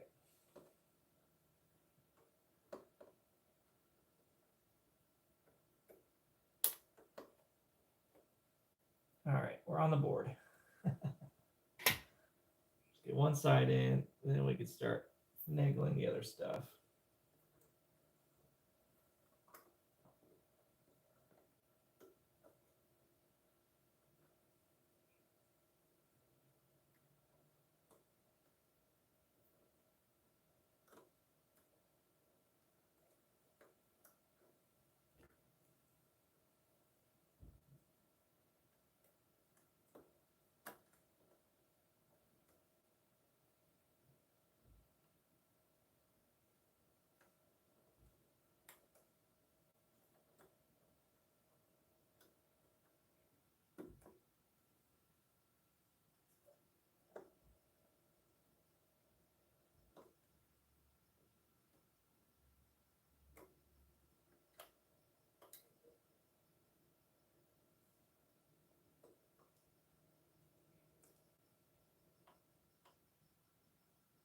Okay, everything is in that needs to be in. We can go ahead and solder. Hopefully it all stays.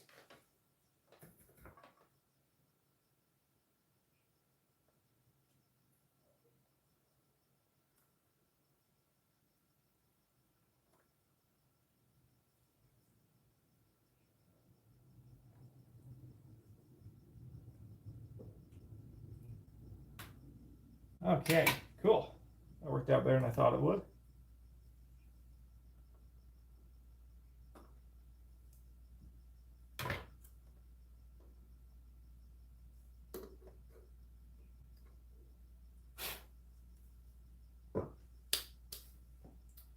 Great, so let's go ahead and touch up the other side now.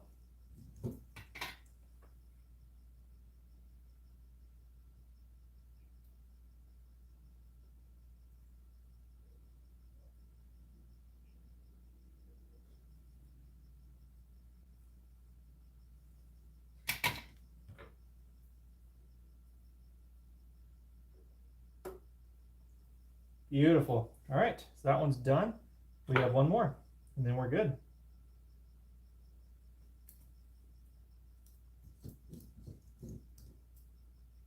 Once again, hello to those on YouTube Live. Thanks for tuning in. Happy to chat. Just drop a comment.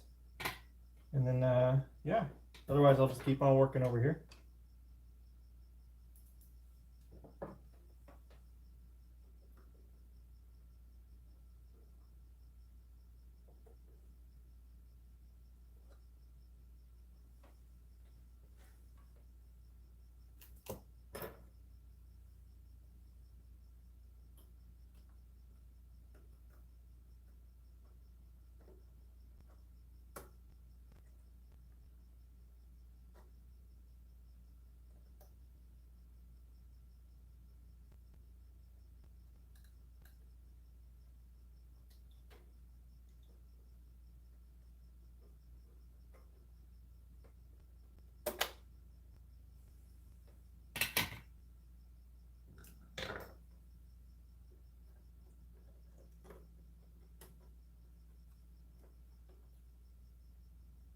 There we go, another 0.05 gone. Last one.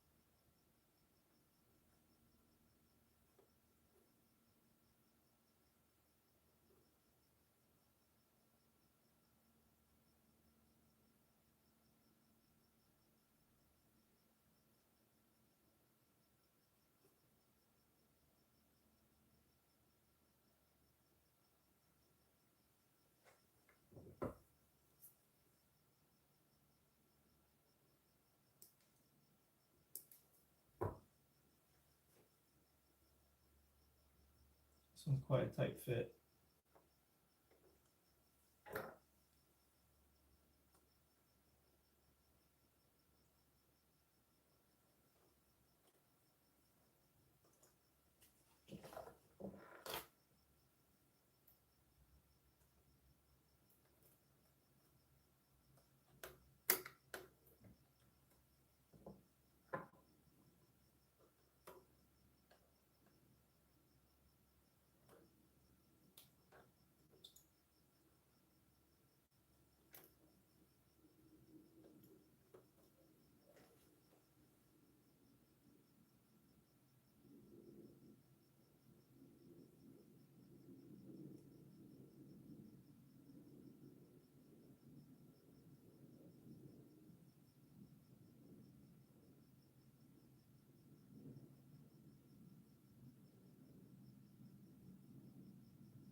We've definitely learned that Friday evening is not the move for YouTube Live.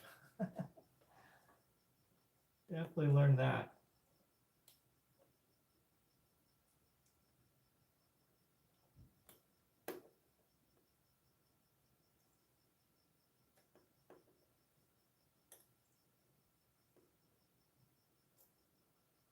Probably should have figured that, but I don't know. I thought holiday time, people probably getting off work early. You never know.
Okay.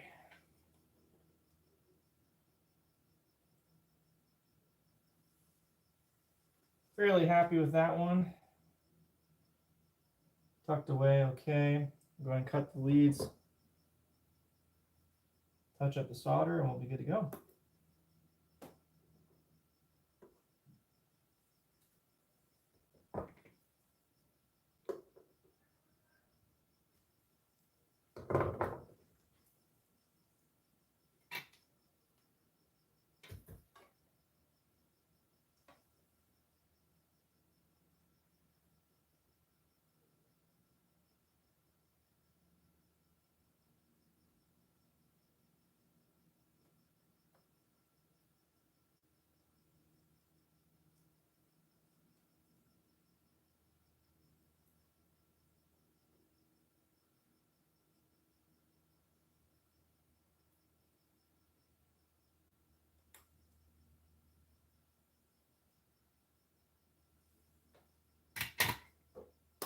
All right, we are done with the coupling caps.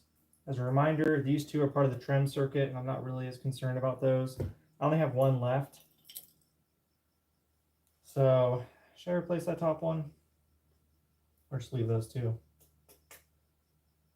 We'll replace the top one. Let's just do that. Might as well.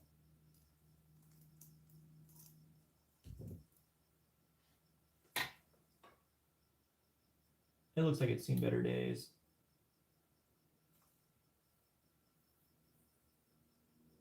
It also looks like it's freaking wrapped around the terminal there, so this one might be hard to get off.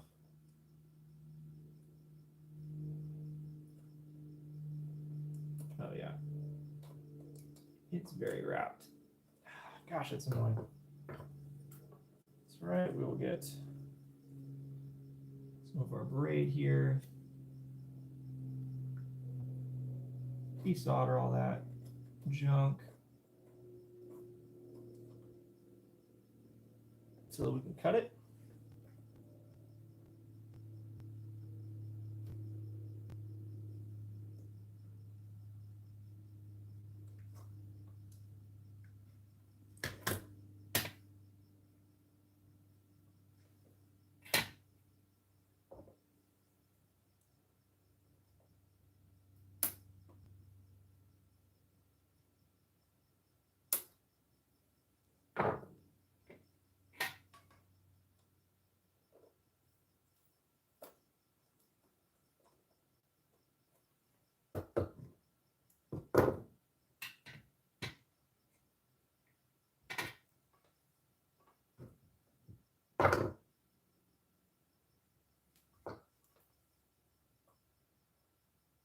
Maybe this will be better. Not likely, but maybe.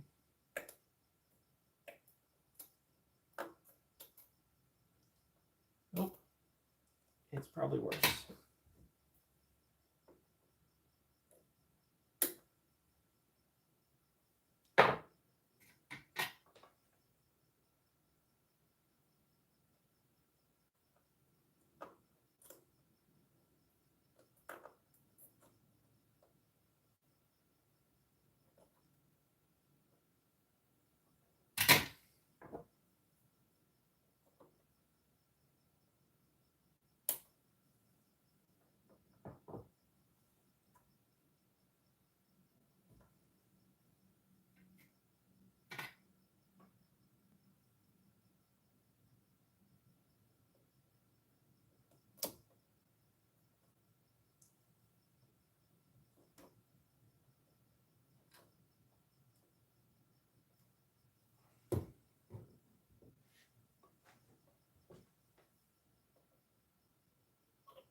Patches the Jaybird. Good to see you servicing on vintage amp. It's a labor of love I would like to delve into myself.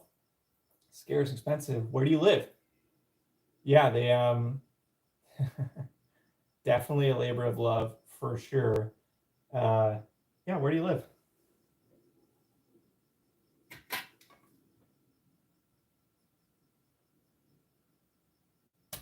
This is all fairly fresh for me. I haven't been doing this very long. I enjoy it.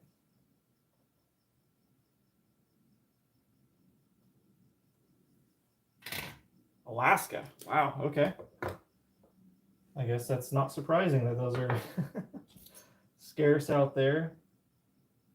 Do you see any? Probably some like solar face vendors or something make it out there.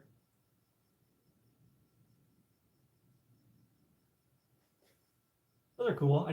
They're so overpriced nowadays, but yeah, they're cool.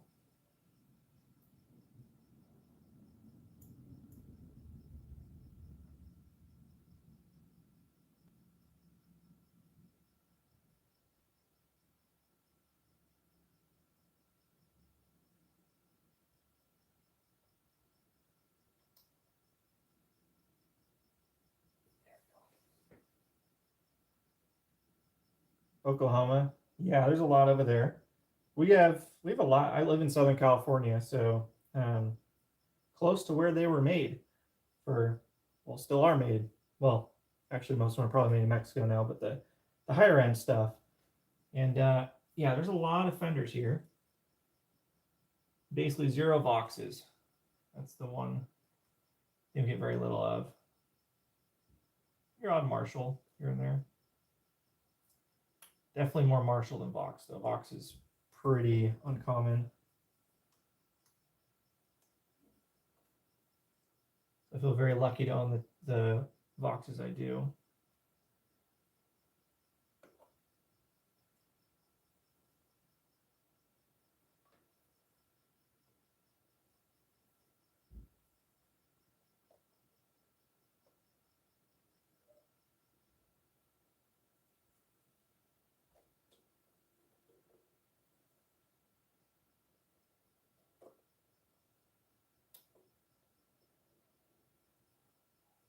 All right, that should be good. Some few for sale, but definitely at top dollar. Well, everything nowadays is just so insanely expensive. That's why I love these. So this is I don't know if you're a subscriber or not, but I've done 2 videos on this, including one I posted this morning. And this is a 66 Gretsch dual twin. It's, basically a Valco amp, but with Gretsch branding on it. Super cool. You can't really tell, but it's got a 212 vertical, 212 or 210, excuse me, cab, and it just sounds awesome. It sounds so good, and they're dirt cheap. I mean, they're also like not uncommon, I'm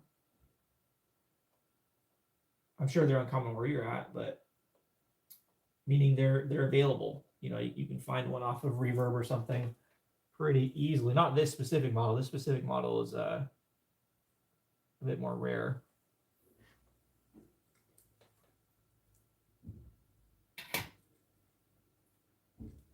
Guitar shop in Oklahoma visit once, said about 10 different tweed. Yeah, tweed. I'm on the hunt.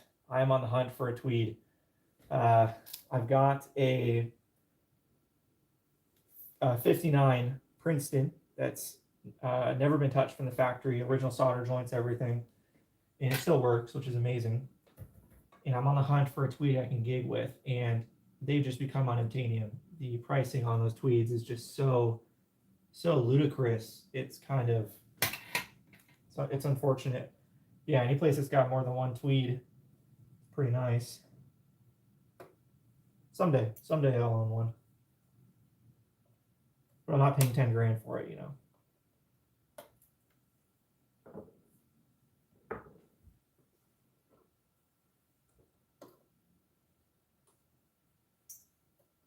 I'm after a Tremolux. I don't know if you ever heard of one of those, but I really want to try a Tremolux. Basically, it's got a big cab like a Pro, which normally has a 15 in it, but Tremolux has a 12, so it's a big cab with a 12-inch. And then it's got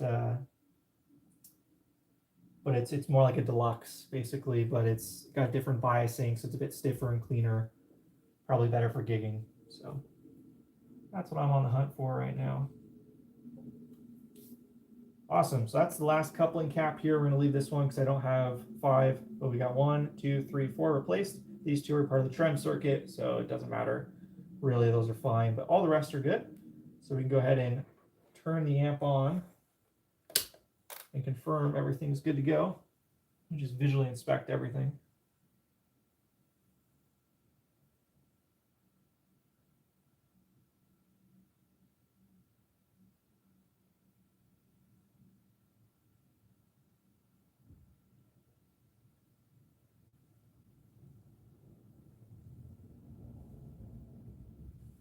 All right, beautiful, looks good.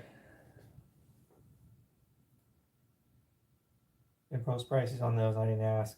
Fixed bias, I believe. Yeah, so it's sorry, the bias is different, yes, but it's also the phase inverter on a Tremolux is different. I'm blanking on which version it has, but it was kind of the predecessor to the later Fender stuff.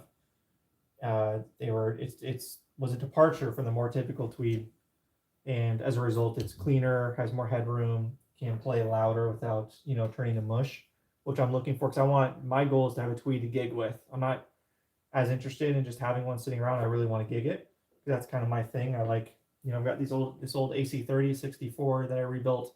I gig that. So that's kind of, I get a lot of joy and pleasure out of playing the old stuff out versus just it collecting dust in my office, which is what the Princeton's doing right now because it's not giggable. It's too small.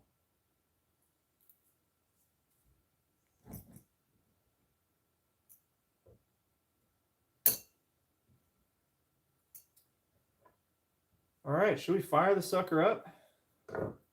See if we got anything going here.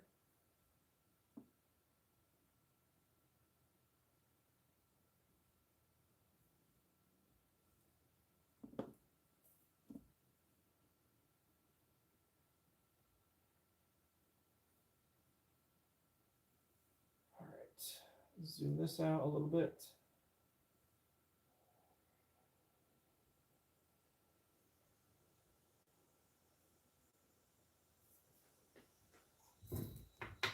All right, if you stay on, Jaybird, you can be my test person because I played the amp earlier on the stream and there were people watching, but nobody was commenting. So I have no idea if you could hear anything. I'm just using my phone right now as a test. So I don't know if it's adjusting the levels to go from like voice to an amp playing. So we'll have to see. You'll have to let me know if it's completely blown out nastiness or if it adjusts okay.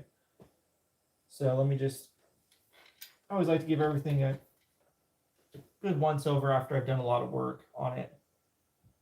So this stream, we went ahead and replaced the cathode bypass cap in the trem channel, replaced the coupling caps all but one, and then on the video I posted this morning, we replaced the main filter caps, the bias cap, and added a coupling cap to the standard channel.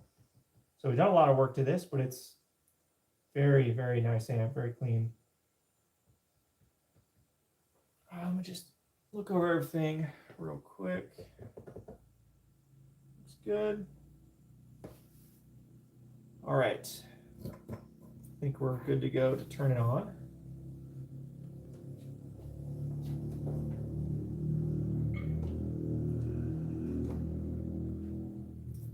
Grab my guitar cord.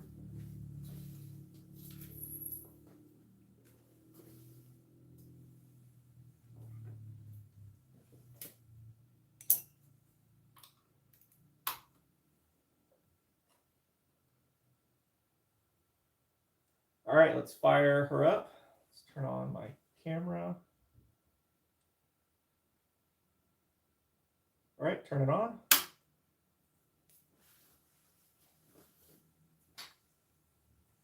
My fingers are all grimy from working on this thing. The wires in this are just coated in this really gross stuff.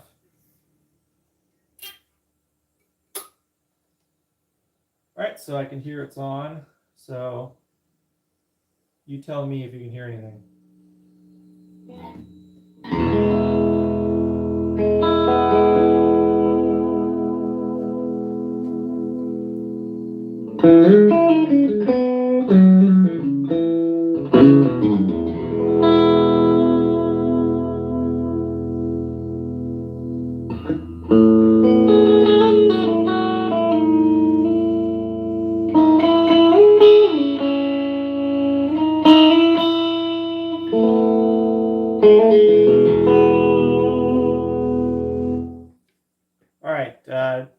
okay, you said yes, you can hear it. Cool. Is it blown out, or does it sound okay? Does it sound like you'd expect from a phone in an amp? Got it pretty loud. The volume's on half on this thing. It's pretty loud, 18 watts or so, I guess. So the cab in it, it's got the original speakers. They are C10Rs from 1966. I don't know much about the C10R from what I have been told after talking to a friend about them. They're not as bright, clear, chimey as, you know, the like C10N, which is kind of the definitely more sought after speaker. They sound great. They're more mid. They don't have as much top, and it fits this really well because I don't want this to sound like a Fender. I want it to sound like its own thing, and it definitely does. It's got this kind of very MIDI. You know, I had it next to Princeton, fairly similar levels, output wise, and yeah, just totally different feel. Let's try the trem channel in this.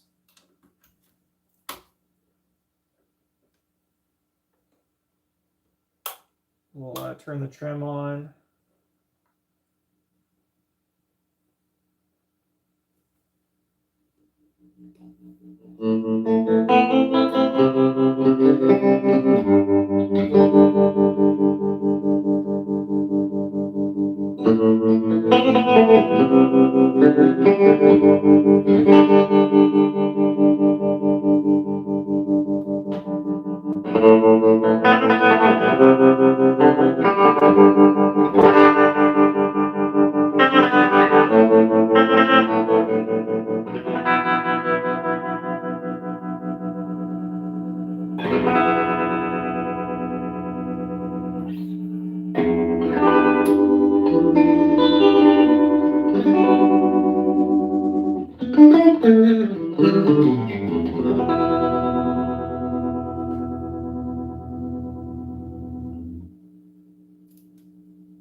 Cool, so that's the trem channel without the trem on, nearly on full. Let's go back to the normal channel. Hopefully that wasn't peaking for you guys. This is about the same, about 3/4 of the way up.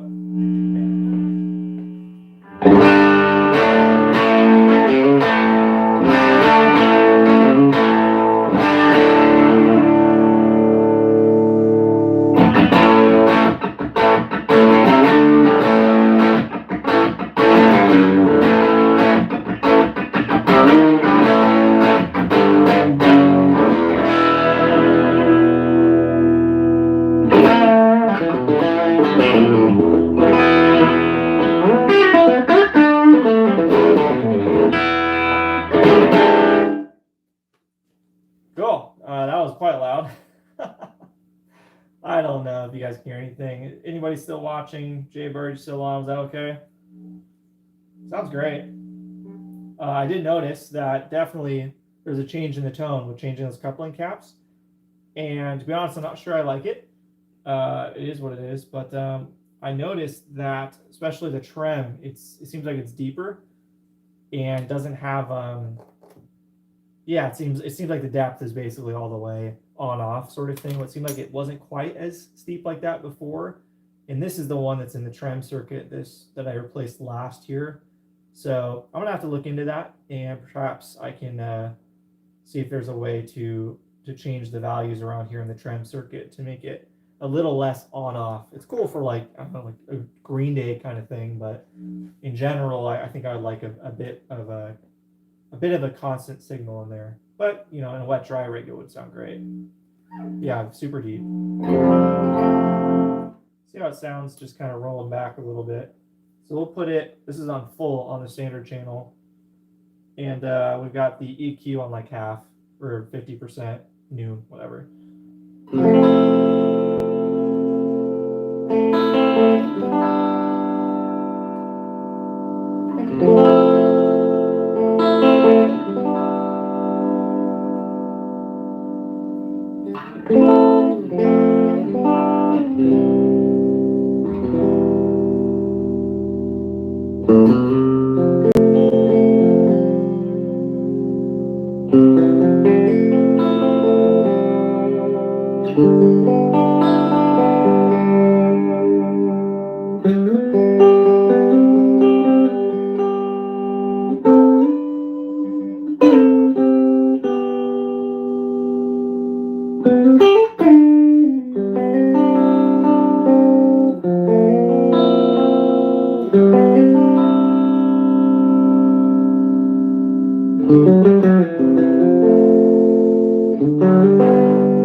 That's loud. Sounds good though. Yeah, it's got way more gain than it had before, all the way up, to actually with single coils get some drive.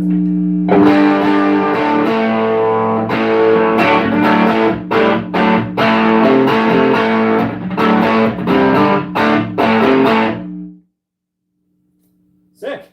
Let's turn the tremolo channel all the way up real quick, just to test for fun. See See what that sounds like. No trim on.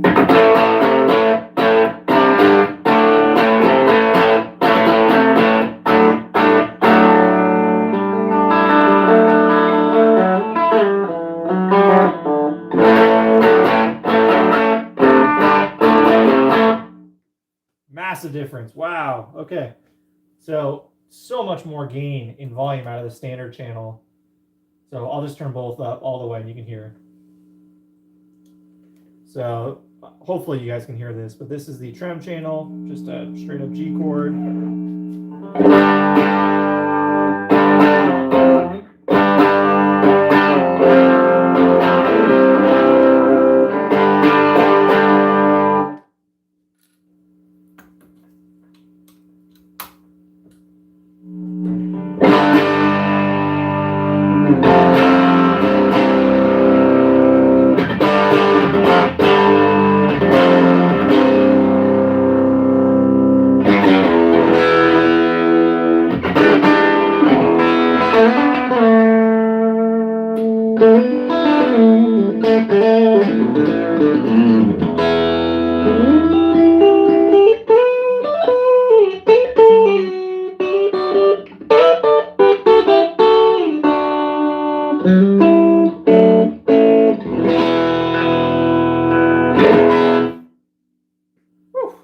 That's a lot. All right. Well, she works. Sounds great. It's rocking. Big difference between the channels. So I actually think it'd be interesting to jumper them and see if that works or not. I don't know if I have a cable around to try that. Why not? I'm here. Let's do it. Let's just give it a shot. The amp has that texture on the notes. I like it. Yeah, it sounds great. Man, this seems, I mean, goodness. I paid very little for this. I'm trading some work for it, so that's why. But yeah, worth every penny, I would say.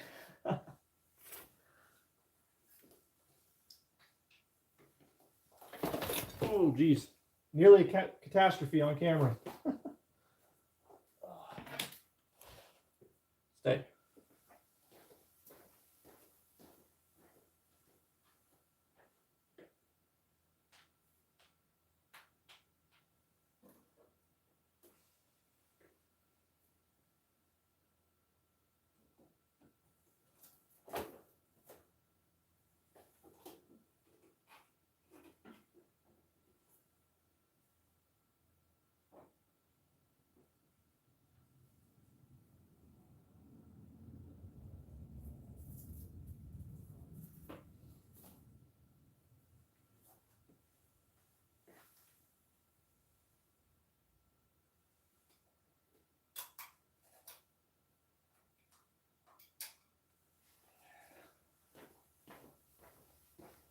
All right, I don't have any other cables, so we'll try this.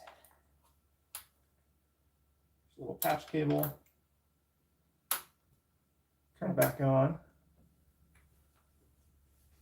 And I'm pretty sure the two channels are in phase with each other, so it should be fine.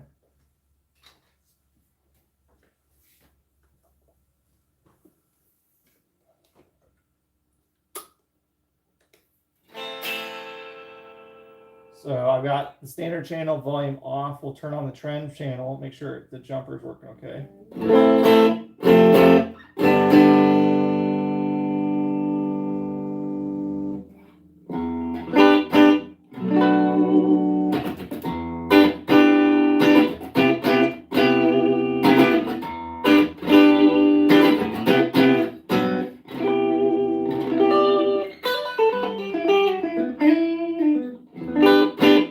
That works. Now let's go ahead and turn that a bit more. Now let's go ahead and turn on the standard channel. So they're both about 11 o'clock. Turn the trem channel off. So the trem channel definitely is a brighter channel. It's got certainly less low end. So I guess you can kind of look at it like a plexi or something, or a normal channel and a brilliant channel. Bright channel, whatever, and or like an AC30 or whatever. And yeah, so you can kind of go a bit warmer with the standard channel and get a little bit of top end out of the trem channel. This is with both of them on half. They're definitely in phase with each other.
That's both channels on full. Let's take out the jumper.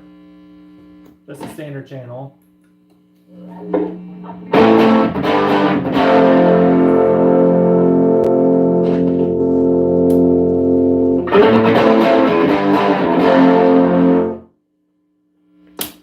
So I don't think it's really adding any gain that I can tell. It's definitely brightening it up. So maybe more just think of it as an EQ thing. Yeah, awesome. I'm pretty happy with that. Sounds great. Get that cable out. Cool. Let's put this away. You not trip on the cable.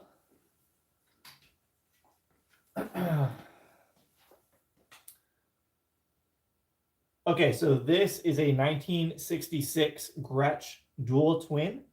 And a dual twin is kind of a rare version, seemingly rarer version of the Gretsch 6161, which is really a Valco amp. Supro, Valco, Gretsch, they were all the same thing, different branding and some slightly different differences in you know, the amps themselves. And yeah, so it uses very weird power tubes, the same power tubes as Jimmy Page's Supro, allegedly, 6973s. And yeah, just kind of a little 18-watt cool thing. It's if you want to see more about it, I've got 2 videos on the channel about it. So the first video on the channel is just me opening it up and exploring it and discovering what it is. And then the second one I posted this morning, and that is me doing quite a lot of work to it. So I did more work today, obviously, but the vast majority of the work was done to it and posted on the video this morning. So now let's go ahead and make the amp safe. So I want to touch up some of the solder joints on the 3-prong, and then we're going to put it back in the chassis because we are done with this sucker. So for those that don't know how to make an amp safe, I will show you. So you want to go multimeter, make sure it's in DC volts, connect to ground, obviously. And then you're going to connect to the main filter cap somewhere. Any of the nodes, they're all connected. So you can see hopefully you can see there's about 12 volts in the amp right now. So this amp automatically drains the voltage. So there's nothing to worry about there right now, but this is just kind of a good to do for any amp. And then I use this thing, it's called a snuffer stick. You can get it off the Weber website, I believe. And yeah, you just connect this to ground, to chassis, anywhere is fine. And then connect this side to, again, one of the filter cap nodes. And then you'll see the number going down there.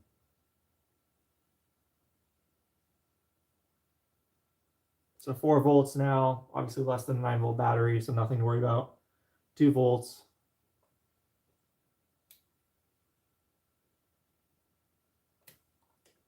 And now we're down to 1 volt. So the amp is now rendered safe.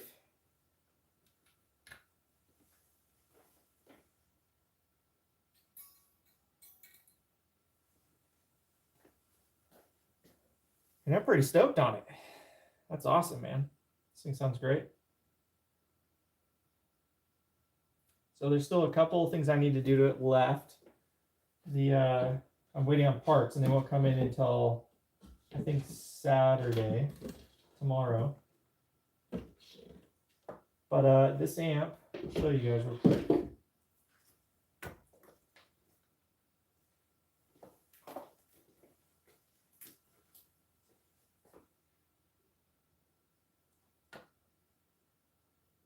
Oof, yeah, those tube TVs, they'll kill you, won't they?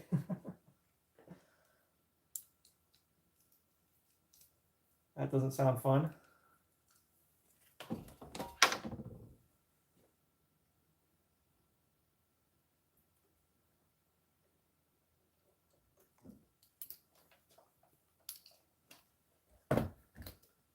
So what I was going to say is that this is kind of the bottom plate that goes under the chassis, like this.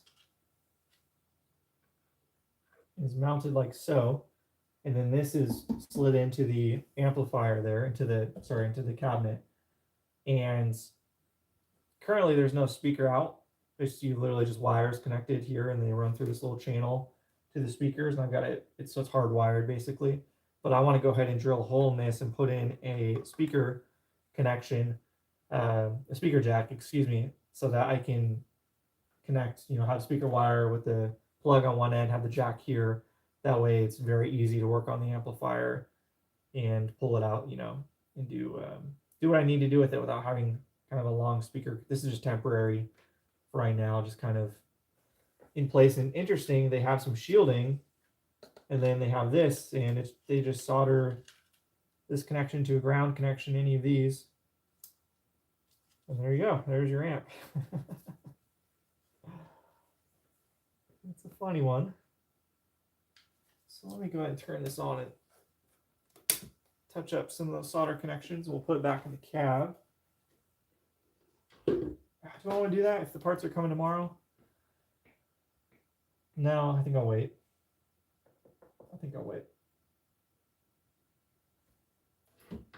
So I guess we can transition this part of the video, or this part of the live, to just chatting.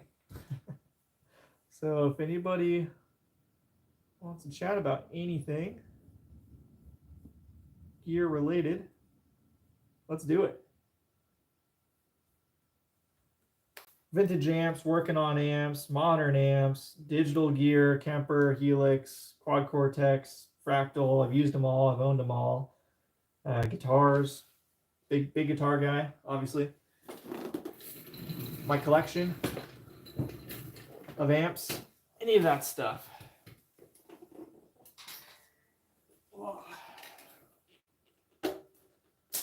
I'll get the ball rolling.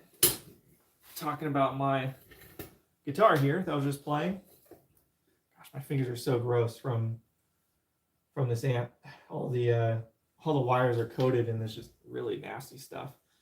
But yeah, so this is my Gretsch.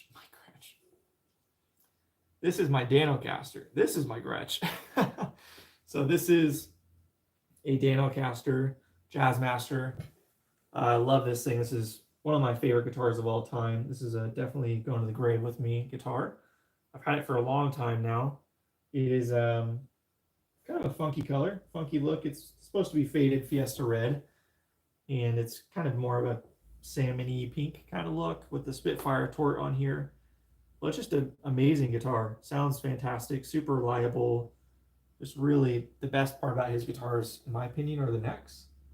Now, when I purchased this Danocaster was, how long ago? So this was before he shut down. So he shut down multiple times. This was before the first time. And these were, in the low $2,000 range. And then basically shortly after I purchased this, he basically was like, all right, I'm not fulfilling any of the orders people have in the wait list. I'm done, kind of thing. And so yeah, the value of this just shot up through the roof. And then he came back, and now he doesn't do custom stuff. He just builds what he wants, and you would just try and buy it. There used to be a lottery on Instagram that he would do, where he would try to be the first one to comment. It was crazy. People are crazy. So after I got this one, the price went up. He listed his stuff way higher. and just kind of became less interesting to me. But this was an absolute steal for the price I paid for, and it's a lifer. It's a great guitar. So Danicaster Jazzmaster. It's also the most comfortable guitar. I feel like Jazzmasters in general are the most comfortable guitars around, and they're just the way they sit on you, the contour, just very, very, very comfy. So I'm a big Jazzmaster fan, as it were. Though I waited a long time to buy one because I wanted to find the right one. I started watching a channel during your PAF clone shootouts. Gotcha. Yeah, that was a bit ago. Those were very difficult videos to do. That was a lot of work, especially the one at the 345 that I did. Yeah, put a lot of a lot of effort into those, and it was good. It was fun. I think I don't know if I had a strong conclusion from those. The Les Paul one I did. I don't know if you're talking about that one or the 345 one, but the Les Paul one I definitely felt the Doyle coils were the best for me. But the 345, I still don't feel like I ever found the perfect set for that guitar. It's got the rewind T-tops in it right now, which are great. But those are what I used in the comparison video I did of that guitar versus an actual 64 and an actual 65. For some reason, that video completely bombed. I don't know why.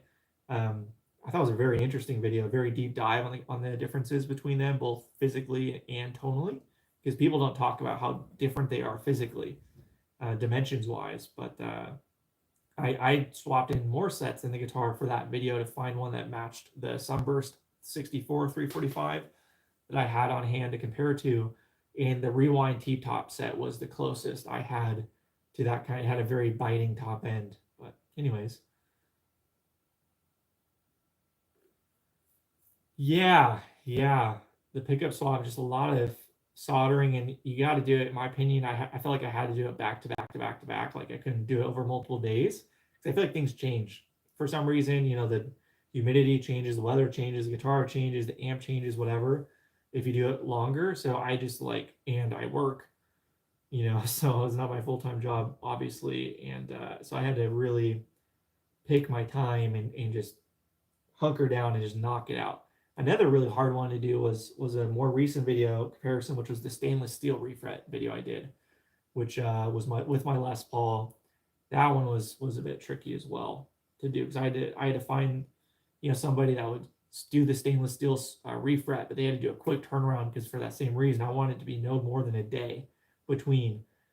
So I had to find somebody to do that and coordinate it and all that. That was tricky. The LP seemed to improve more with some sets than others. Yeah, I agree. I mean, certainly the 345 sounded good with all of them. I think my thing is, none of them really stood out to me. I really liked the Tom Holmes set. Sounded very good, but they were pretty polite, I felt like. But they sounded expensive, to be honest. The throwback set I liked a lot, but they were that specific version I had that somebody lent me was like unobtainium, super expensive limited version they did. So I have no idea what a regular throwback was it. I can't remember the name of that set. It was their standard PAF set. So, hey Josh, how's it going? Just chatting. I just got done working on this amp. You guys, it's on YouTube, so you can go back and rewatch some of the stuff I did. But I basically went in the amp and swapped all the coupling caps except for one in it, and also the last bypass cap here in the trim channel. And then I played it, did a little demo for you guys. We kind of figured out how it sounded. Turned all the way up. Sounds pretty rocking. Yeah, I think new old stock wire was probably what it was. I think you're right. It was an amazing guy, super kind guy. Because doing those comparisons are so expensive. It was thousands of dollars if I were to buy all those myself. So I bought what I could, and then Rewind Electric, James, he's a legend. He sent me several sets for the comparison, not to keep.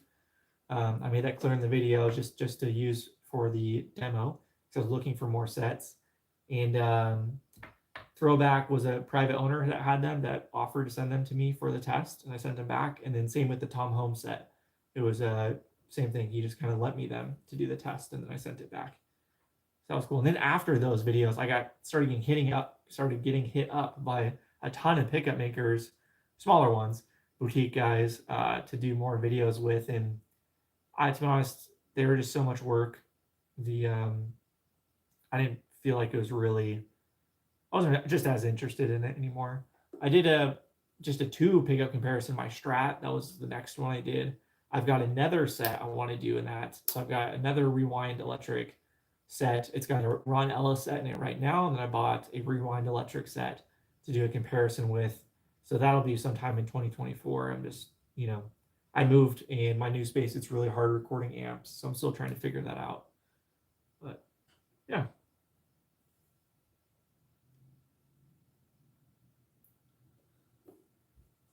Got 7 people watching now. Thanks for hanging out. Hop in the chat. Let's talk gear. That's one of my hobbies. The gear, and then also just talking about the gear. I used to organize some gear hangs here where I live with fellow nerds, and they were a lot of fun. I would like to do more of them. They kind of, it was really hard finding a place to where we can turn amps loud and all that, but I've got a line on a new location for that, so I'm hoping to get those going again here in Southern California, because it was a lot of fun. There's some people that are very much into all this vintage stuff and all that, which is cool to hang with those people. Some people with incredible collections that just put mine to shame, and it's a opportunity to play some stuff that you will have never been able to play elsewhere. Man, such a cool amp. I just love it. Love the way it love the way it was designed. It's just so chaotic. Wires everywhere, wires too long. It's just so funny how they laid it out with the turret, or with the terminal strips.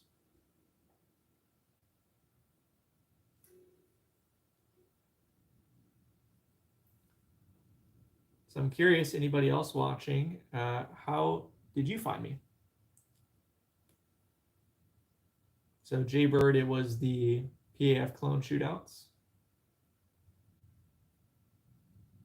I'm really curious. I kind of wanted to do this live just to see whether people found me more through the amp stuff, the recent stuff I've been doing, or if those people are long gone with the older subscribers, and so it's all new blood with the amp stuff, or if it's some OGs out there, going back to my digital days, because really my channel started gaining any traction at all was through when I did Helix stuff. So I bought a Helix and went down that road for several years. I made patches. I sold patches. I bought Kempers. I made profiles for a bit. I had a really good time with all that. And then COVID hit, and I just kind of, it forced a change in me, because all the gigs I was doing, in-ears were no longer required. We were playing outdoors. So all those COVID gigs, I could have an amp again. So that's when I started getting into the amp stuff. Lyle and Vintage Fender repairs. Sweet. Yeah, Lyle's awesome. He's been incredibly helpful to me since I started this journey. He's been very, very kind and gracious with all of his insights and knowledge. Very much appreciate everything he's done for me. Learning a lot. There's a lot to learn. So much to learn.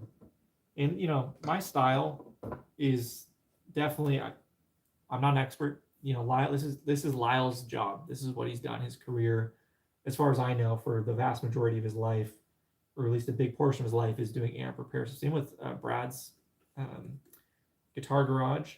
Same thing. He's got a shop, and this is what he does. So those are the guys that know everything, and this is their profession. I have a different profession. I've got a day job that's in a completely different field. I don't do anything with my hands, but this is a passion for me, and I really enjoy learning how to do this stuff and the history of it, maintaining it. So I'm enjoying learning it. And I film everything. I film the stuff I do well and the stuff I don't do well, and my mess ups. There's no hiding any of that.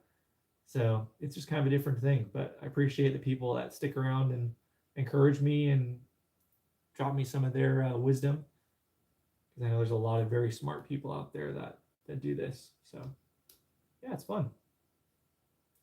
And this is what I love. I love this kind of stuff. Cheap amps, a few $100, and sounds great. I can repair this thing no problem, easily. Can be repaired. It was all original when I got it. And so from 66 to now, it still worked great, other than the switch being dead. Place that, everything else worked great. So it was kind of, the longevity of it, I think, is really cool. And now it should last for, I don't know, another 60 years, probably, if you take care of it. Tubes will be a bigger issue than keeping it going, So put this back.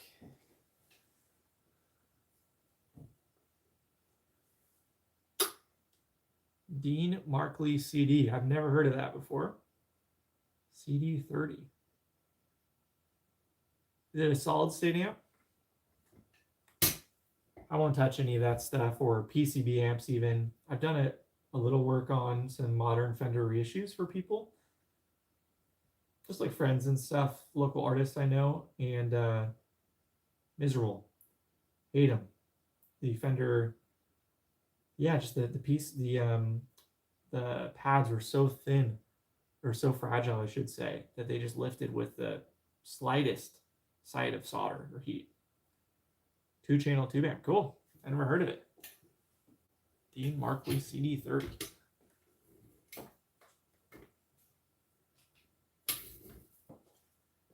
I'm kind of a snob's the wrong word, but I really just focus in on the main stuff, the Vox. This is my 64 AC30. That's another 64 AC30 over there that I need to do some work on, and I plan on selling.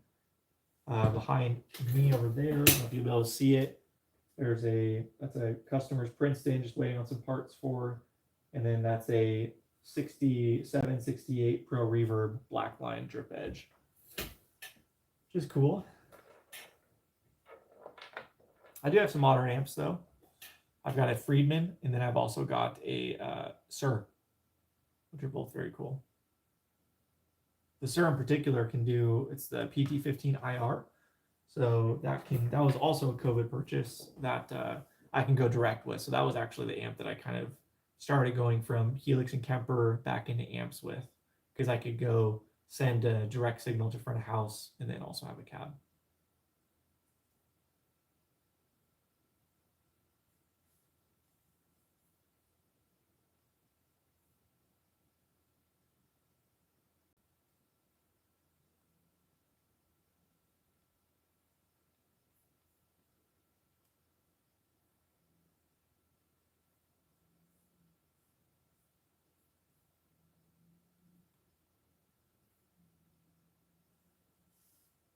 Oh, cool. 80s amp. That's cool. Dean Markley.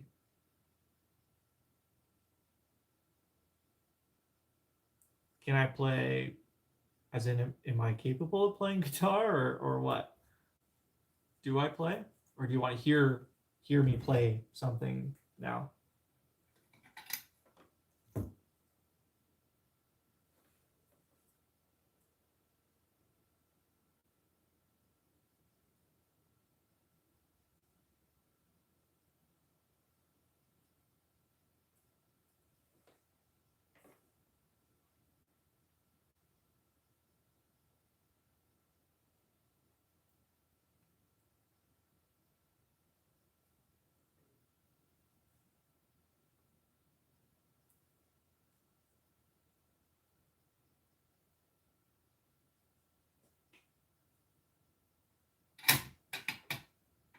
All right, that looks pretty good. Yeah, as in play something right now? Sure, can do that.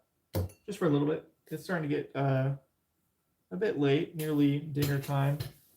My fingers are so sticky, but I'll turn on the amp one more time since we got some new viewers, it looks like. So again, you guys can go back and watch the rest of the video, or you guys can go back right now actually and just look in the past to see it and see the work I did to it. But and this will be an upcoming YouTube video as well. I filmed while I did it. Yeah, let me grab the guitar.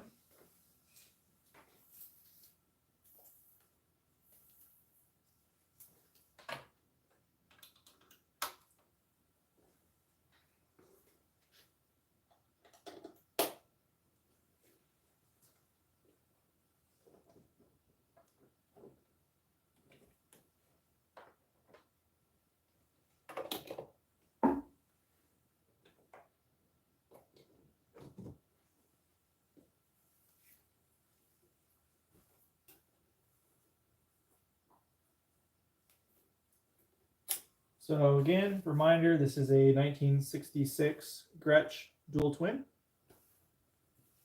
It does have a cool vibe. It is so cool. I'm looking forward to playing it with some pedals as well and see how it does with like my Memory Man and stuff in it. But for right now, I'll just go ahead and turn it on.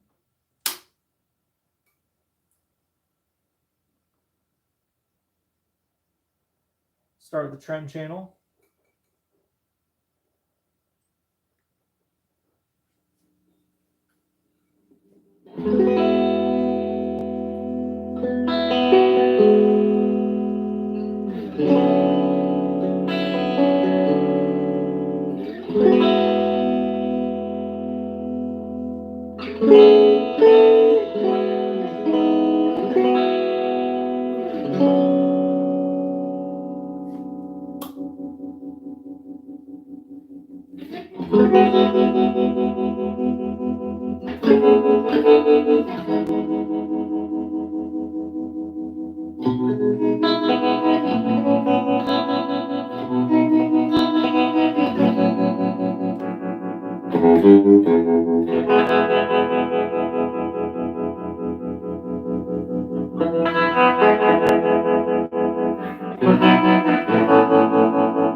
Very choppy trem on it now that I replaced one of the coupling caps in the trem circuit. It's very deep. So I'm probably going to want to mod that. It's a little too on off. But yeah, it sounds great. This is the trem channel with no trem.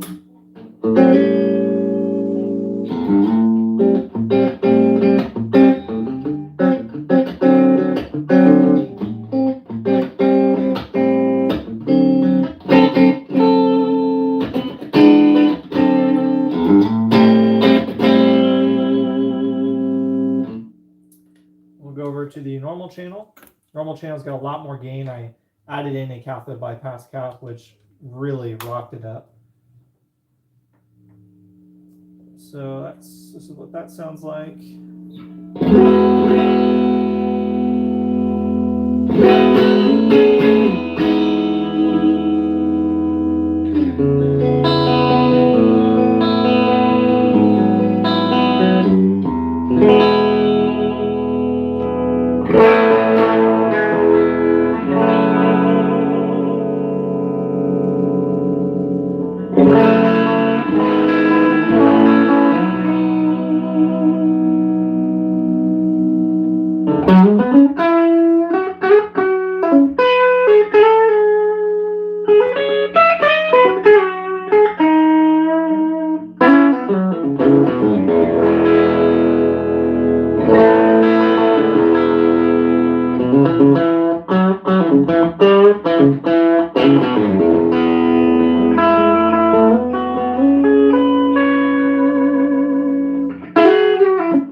Yeah, there you go. That's I'll turn it all the way up for you real quick. It's quite loud, but this is volume on full on the standard channel.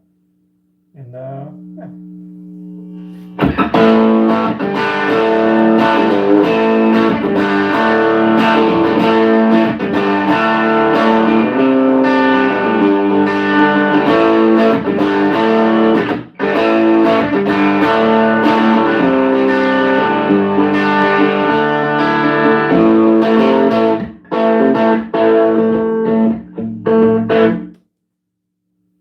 Pretty rocking. Thanks, Jaybird, for hanging out. Appreciate it. Yeah, there you go, Josh. Pretty sweet. Quite a bit more gain on that channel now after doing adding the cathode bypass cap. So pretty happy with that. Trem channel is a lot brighter, which is kind of interesting to me.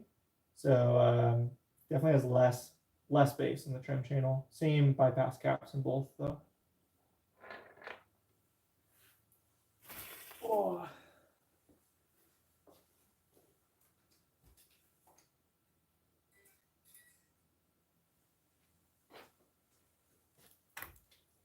For about the 8th time today, I will discharge the amp to make sure it's safe.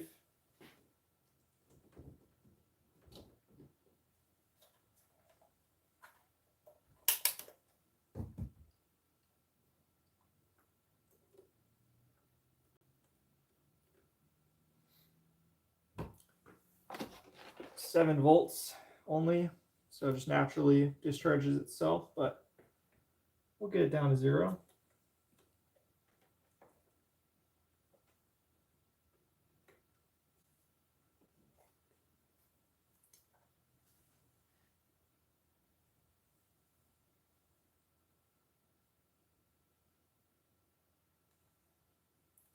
There you go, under 2 volts. Unplug from the wall as well. There you go, under a volt. So she is safe.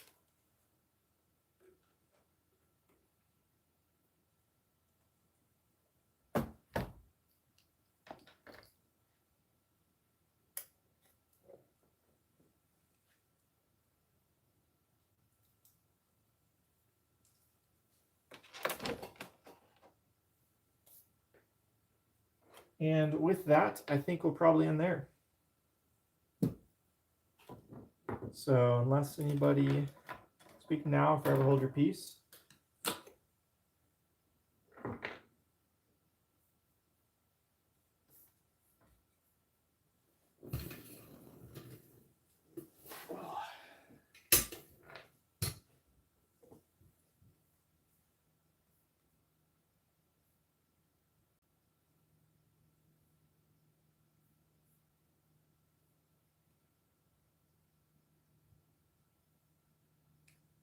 Merry Christmas, Josh, to you too. Merry Christmas to everybody watching. Thanks for tuning in. If you guys want to see me do more of these kind of things, let me know. Because, yeah, the only point in doing a live is to chat with people live. So if you guys want to see more of that and hang out live, then just let me know. Otherwise, I'll just continue to do my thing with the camera. But, yeah, this is a fun little experiment.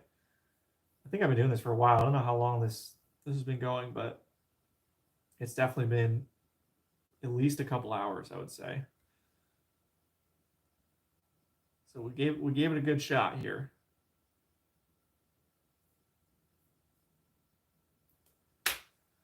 All right. Yeah, started streaming 2 hours ago. Cool. So thank you guys so much for watching. Again, if you're new, I doubt you're new here if you found this, but I guess I'll say thanks for subscribing, because if you found this, you're probably a subscriber. So appreciate it. And give this video a thumbs up. I don't know if I'll keep it up actually as a VOD. We'll see. But either way, check out my other videos. Look at the video I posted this morning on this amp. I did a lot more work and showed all of it. So check that video out. Give it a thumbs up. And until next time, see you guys.